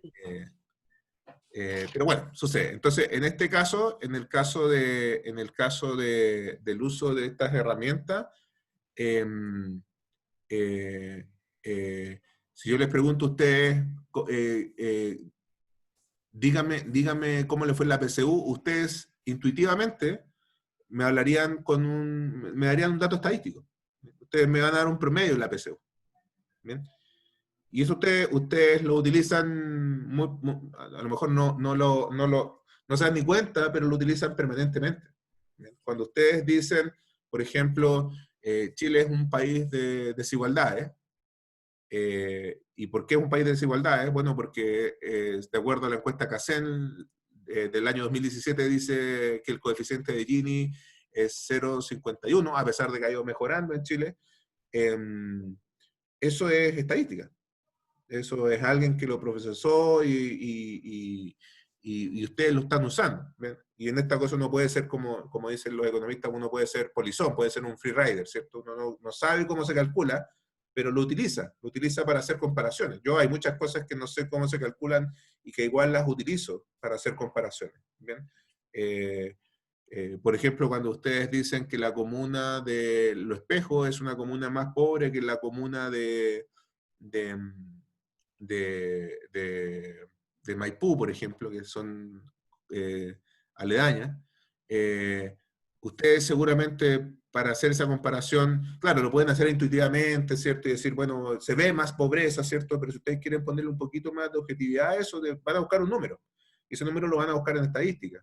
¿Bien? Y si se meten un poquito más, van a ver que eso lo pueden encontrar en hartas fuentes, pero la fuente original se llama encuesta CACEN. Bien. O sea, en la Subdere, por ejemplo, hay una base de datos que se llama SINIM, el Sistema Nacional de Información Municipal. Si ustedes se meten ahí, van a poder encontrar información de todas las comunas, en múltiples indicadores, en indicadores de gestión, en indicadores de uso del fondo común municipal, en indicadores de gasto, etc. Y ahí van a encontrar... ¿Cómo se llama, profesor? Disculpe. Sistema Nacional de Información Municipal, SINIM. ¿Vale? A lo mejor a ti, Reinaldo, te va a servir un montón porque ahí vas a encontrar datos que no son... el SINIM es un compilador, ¿eh? El SINIM no es una estadística en sí mismo, sino que se trae datos. Se trae datos y los agrupa a nivel municipal. Algunos datos se los trae de las municipalidades, como por ejemplo el uso del Fondo Común Municipal, el nivel de gasto, la proporción de profesionales dentro de la planta, tiene un montón de indicadores de eso, pero también trae otros sociales, y algunos de esos se los trae de la encuesta CACEM, por ejemplo. Entonces el índice de pobreza se lo trae de la encuesta CACEM. Y ustedes se van a encontrar, en la vida uno se encuentra un montón con esas bases de datos que en realidad no son el origen de los datos, sino que son gente que importa datos y que los condensa, y que son súper útiles. No estoy diciendo no estoy queriendo decir con esto que quien condensa datos es algo así, una suerte como de ladrón de datos. No, los datos son públicos y los datos es bueno que se concentren en para que la gente que no maneja datos lo pueda bajar con facilidad. ¿Bien? Pero cuando uno quiere indagar con mayor detalle en los datos, tiene que irse a la fuente. ¿Bien? Entonces, si ustedes quisieran, por ejemplo, en algún momento investigar, en el caso de Reinaldo, cómo son los hogares de las personas pobres, ¿en qué comuna vives tú, Reinaldo? Yo vivo en la Florida, profesor. Ya. Si Reinaldo quisiera indagar cómo son las familias pobres de la Florida, no solamente saber que en la Florida hay tal tasa de pobreza, debería contar con la base de datos. Ya no puede hacer, ya seguramente se va a hacer preguntas que van a sobrepasar lo que alguien hizo antes por él. Y por eso, en esos casos, uno tiene que irse, los economistas que hacen investigación por lo general hablan del microdato. Ir al microdato significa ir a la fuente original, ¿bien? A la base de datos de la encuesta, al insumo original que alguien procesó y que publicó un dato en el CININ. ¿Te fijas? Porque eso es mucho más versátil. O sea, yo si tengo la base de datos de la encuesta CACEM, te puedo decir cómo es la pobreza en los hogares de jefatura femenina que tienen un nivel educacional tanto y que además son mujeres que participan en organizaciones sociales. Todo eso está en la CACEM. Son variables de la encuesta que me permiten hacer un montón de filtros y preguntas súper específicas. ¿Bien? Comprenderás tú, Reinaldo, que en la medida en que las preguntas se vuelven más específicas, se va achicando la base de datos. O sea, porque hablas de los hogares con jefatura femenina, entonces ya no son todos los hogares, ¿cierto? En segundo lugar, que el nivel educacional sea de media incompleta o hacia abajo, y ahí tienes un segundo zoom, y se achica más la base de datos, y si además dices que sean pobres, al final tampoco es muy buena técnica aplicar muchos filtros porque la muestra que te quedas es tan pequeñita que no te sirve para hacer inferencia, que es un concepto que vamos a denunciar en una diapositiva más adelante. ¿Bien? Pero al final del día lo que me interesa es que se entienda con esta idea, porque todo esto es aplicado, digamos, no es abstracto. Es abstracto ponerle números a a conceptos abstractos. La pobreza uno no la ve. ¿Ya? Uno puede ver una silla, una mesa, pero pobreza no se ve. Uno relaciona las expresiones de la pobreza con pobreza. ¿Bien? Por ejemplo, la forma de usar el lenguaje es una forma en que uno por lo general puede, cuando escucha hablar a alguien, puede distinguir en qué medida puede que exista pobreza. ¿Te fijas? O la forma, o el nivel nutricional, o la morbilidad ante enfermedades. El perfil de enfermedades de las personas de más escasos recursos es distinto al perfil de enfermedades de las personas de mayores recursos. El perfil de los niños de menores recursos tiene obesidad, por ejemplo, y el perfil de los niños de mayores recursos tiene menos incidencia de enfermedades de ese tipo. ¿Bien? Entonces uno tiene objetos abstractos que les da indicadores objetivos, aplicados. ¿Bien? Pero siempre hay una mezcla de abstracción y realidad en la investigación cuantitativa. De hecho, los números son símbolos, ¿no? Los números tampoco, un 5, como Jimena me comentaba que había leído el Homo sapiens, describe muy bien este tipo de cosas, ¿cierto? Porque el libro dice que la mayoría de las cosas que nos complican o las que nos hacen relacionarnos o las que nos hace una civilización hoy en día son símbolos. ¿bien? Las organizaciones no son naturales, más allá de que existen ciertos organismos que se relacionan, ¿cierto? Entonces, no son conceptos que son inventos de los seres humanos. Los números son inventos de los seres humanos. Las letras son inventos. Una A no significa nada, una B, una J no significa nada. Son puros símbolos que usamos y que son grandes cosas porque nos permiten relacionarnos y en definitiva nos permiten situarnos a un nivel de civilización. Pero son símbolos, ¿bien? Pero son símbolos útiles, ¿bien? ¿Dónde se aplica esta cosa? Bueno, Reinaldo me ayuda a reconocer y lo voy a poner como ejemplo de que hasta los abogados tienen estadística en la malla, ¿cierto? En medicina esta cosa le llaman epidemiología, se utiliza para experimentación, ¿cierto?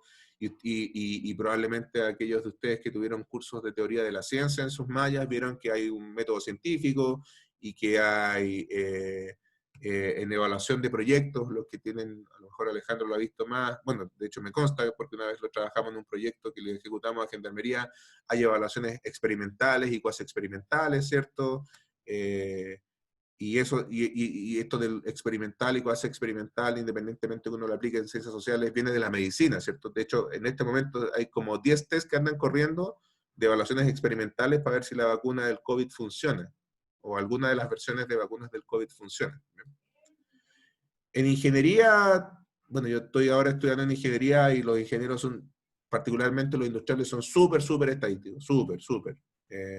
En hidráulica se toma estadística de las lluvias para hacer diseños arquitectónicos, etc. Entonces, los ingenieros no se sacan a las estadísticas de encima.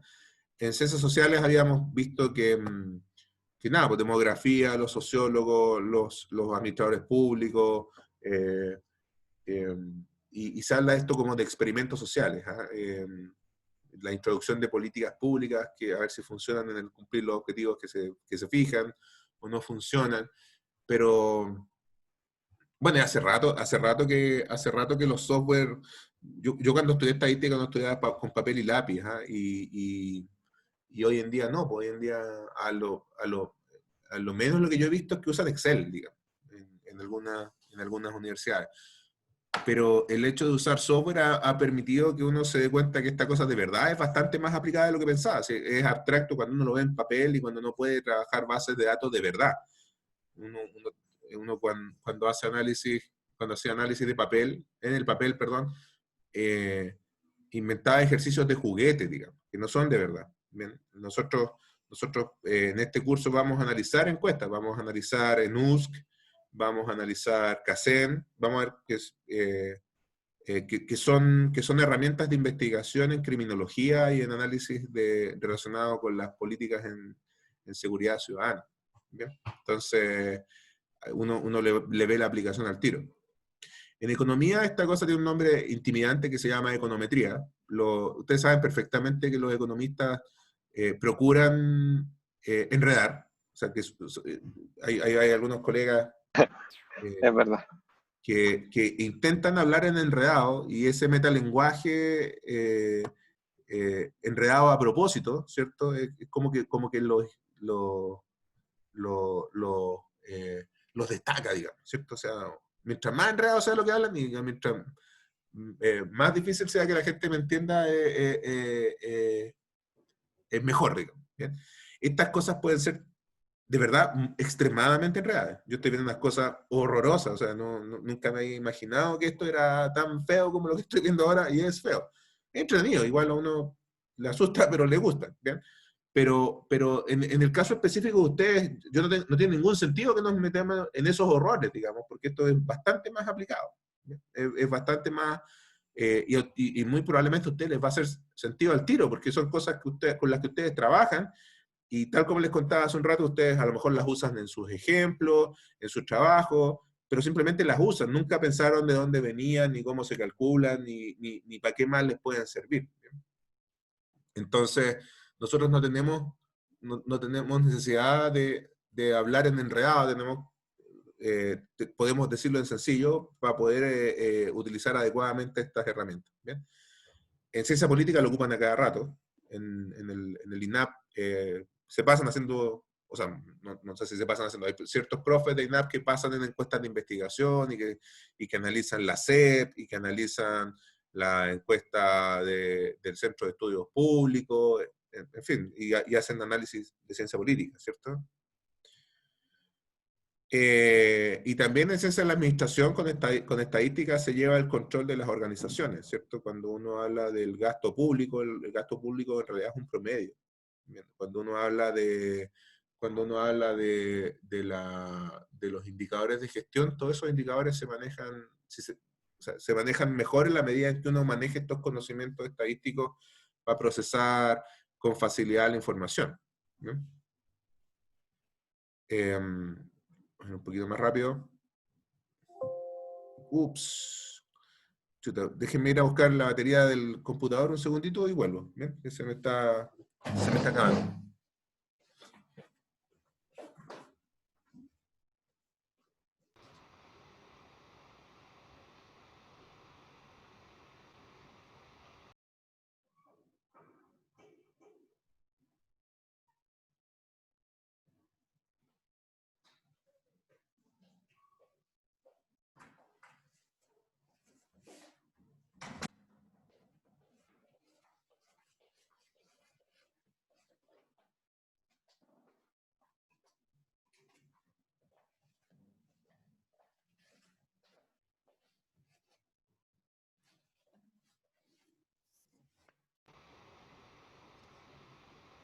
Listo.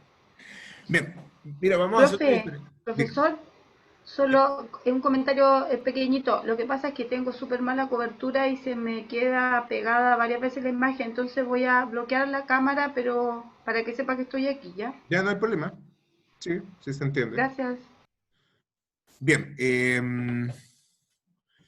esto también es una división que cuando uno... Bueno, todo depende de cuántos cursos de estadística hayan tenido ustedes, ¿ah? Porque cuando yo tuve estadística tuve 2 cursos. Esto fue, yo tuve estadística por allá como por el año 92 en pregrado. ¿Bien? Y es una división que en su momento no entendía, no logré capturar. Entre otras cosas porque uno todavía no le halla el sentido a estas cosas. ¿Bien? Yo le vine a encontrar el sentido harto tiempo después. ¿Bien? Pero yo tenía 2 cursos y los 2 cursos, el primero se llamaba estadística descriptiva y el segundo se llamaba estadística aplicada o estadística inferencial. Y yo no alcanzaba a distinguir por qué. ¿Bien? ¿Qué sentido tiene que hayan 2 cursos de estadística? Al final son puros cálculos. Y claro que son súper distintos. ¿Bien? Son súper distintos porque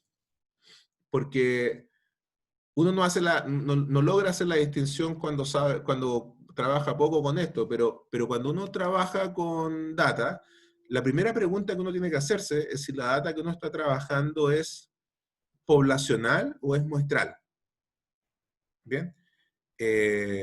Cuando trabajan, por ejemplo, cualquiera de ustedes que trabaje con antecedentes de control de gestión, por ejemplo, ¿cierto? Uno trabaja, uno no se da cuenta, pero uno tiene, si el sistema de control de gestión funciona relativamente bien, uno tiene toda la data de la organización, digamos, la que tiene que tener para calcular los indicadores relevantes, a eso me refiero, ¿cierto? Entonces, cuando alguien de control de gestión hace análisis de una organización, no necesita tomar muestras, en realidad está trabajando con la población. Él no se da cuenta, pero eso está trabajando con un censo, ¿bien? Entendiendo censo como la base de datos completa, ¿bien? Con todos los sujetos de una población determinada, ¿bien? Y eso que uno no se da cuenta cuando uno trabaja con todas las poblaciones y no tiene necesidad de sacar muestras, entonces uno en rigor puede hablar de estadística descriptiva, porque lo que uno hace es simplemente calcularle cosas a esa data. ¿Bien? Entonces calcula promedios, calcula desviaciones estándar, calcula modas, calcula medianas, calcula regresiones, y hasta donde quieran complicarse calculando cosas. ¿Bien? Pero cuando esas cosas uno las calcula con poblaciones, eso es estadística descriptiva. ¿Bien? Sin embargo,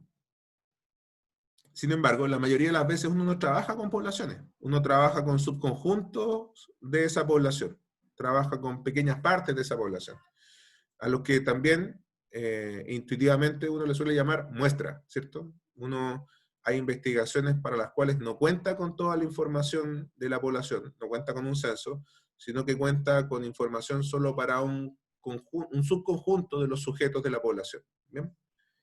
Y para serle franco, esto cuando yo tuve estadística por primera vez, yo dije, esto es como, yo no le creo a las muestras. No le creo a las muestras porque en realidad yo prefiero los censos, digamos. ¿Ya? ¿Por qué hacer investigación con muestras si uno puede tomar censos? Y la verdad es que ocurren dos cosas. Primero, que los censos se pueden tomar muy rara vez. O sea, de hecho, ustedes se dieron cuenta con el bochorno que ocurrió con el censo del 2012, que a Chile le tocó 15 años, desde el 2002 hasta el 2017, 18, tomó 16 años actualizar su información censal. Entonces, eso quiere decir que los censos no se hacen cada 15 minutos, digamos. No. Y los problemas sociales son extremadamente dinámicos, entonces uno no puede esperar el censo para conocer, por ejemplo, qué porcentaje de los chilenos tiene o no tiene educación superior, por ejemplo. ¿Bien? Y no solamente eso, sino que independientemente de que el censo del 2017 fue un censo abreviado al final del día, que se hicieron un montón de memes, incluso en los mejores censos del mundo, las preguntas las preguntas que hay en los censos no responden todas las preguntas de investigación que alguien podría hacerse.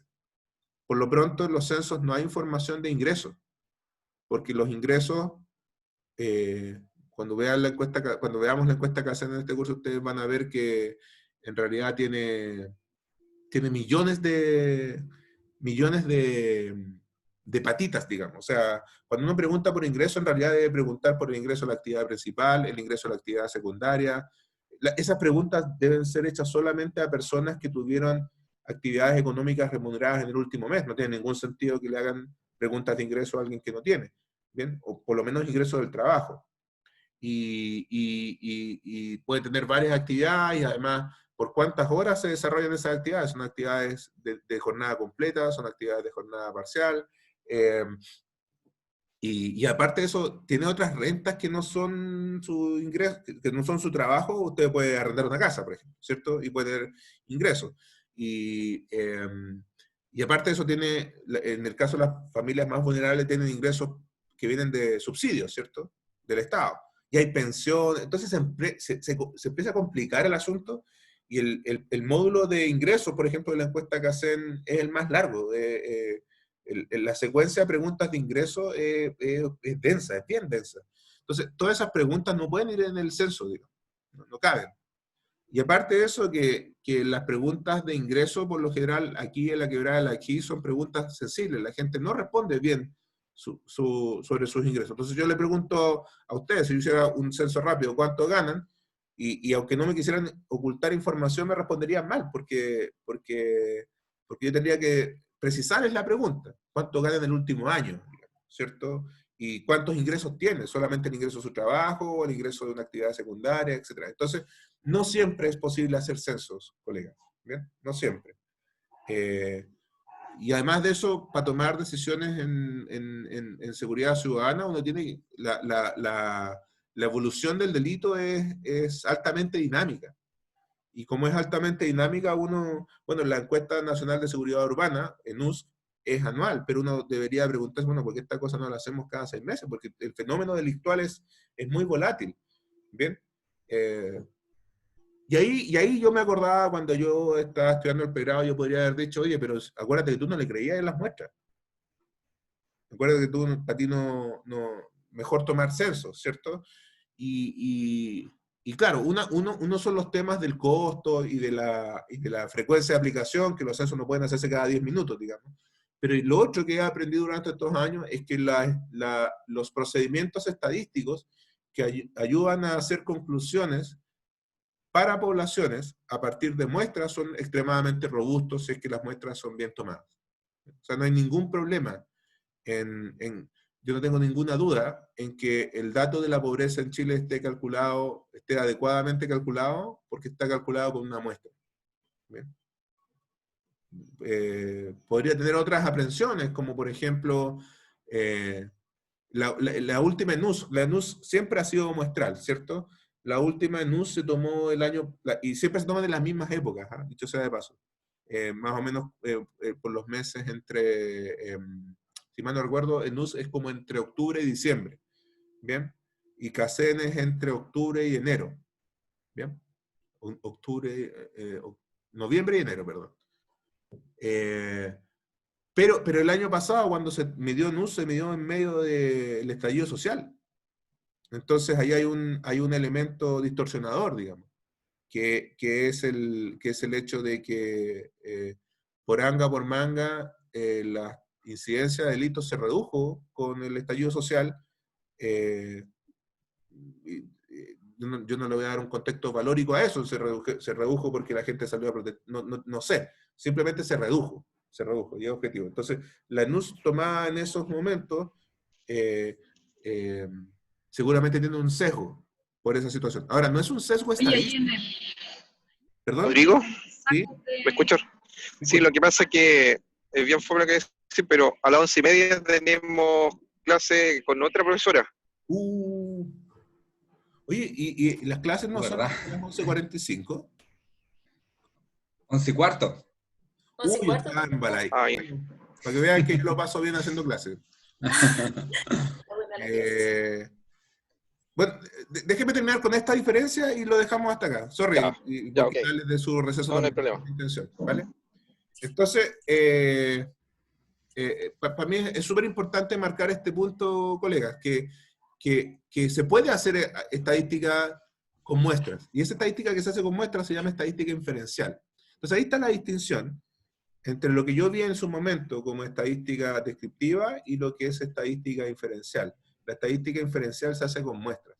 Y si uno toma muestras correctamente, hay una rama entera de la estadística que se dedica solo a ese tema, uno puede hacer inferencia adecuadamente, que no es lo que vamos a hacer nosotros, pero lo que uno le tiene que preguntar a las encuestas cuando las lee, si tienen un marco muestral bien tomado, por ejemplo. ¿Okay?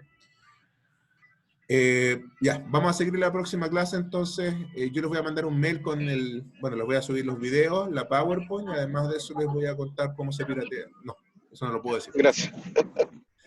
Ya, colega. Listo. Que estén bien. Buen fin de semana. Chao. Cuídate. Chao. Chao. Gracias. Gracias, que estés bien. Chao, chao.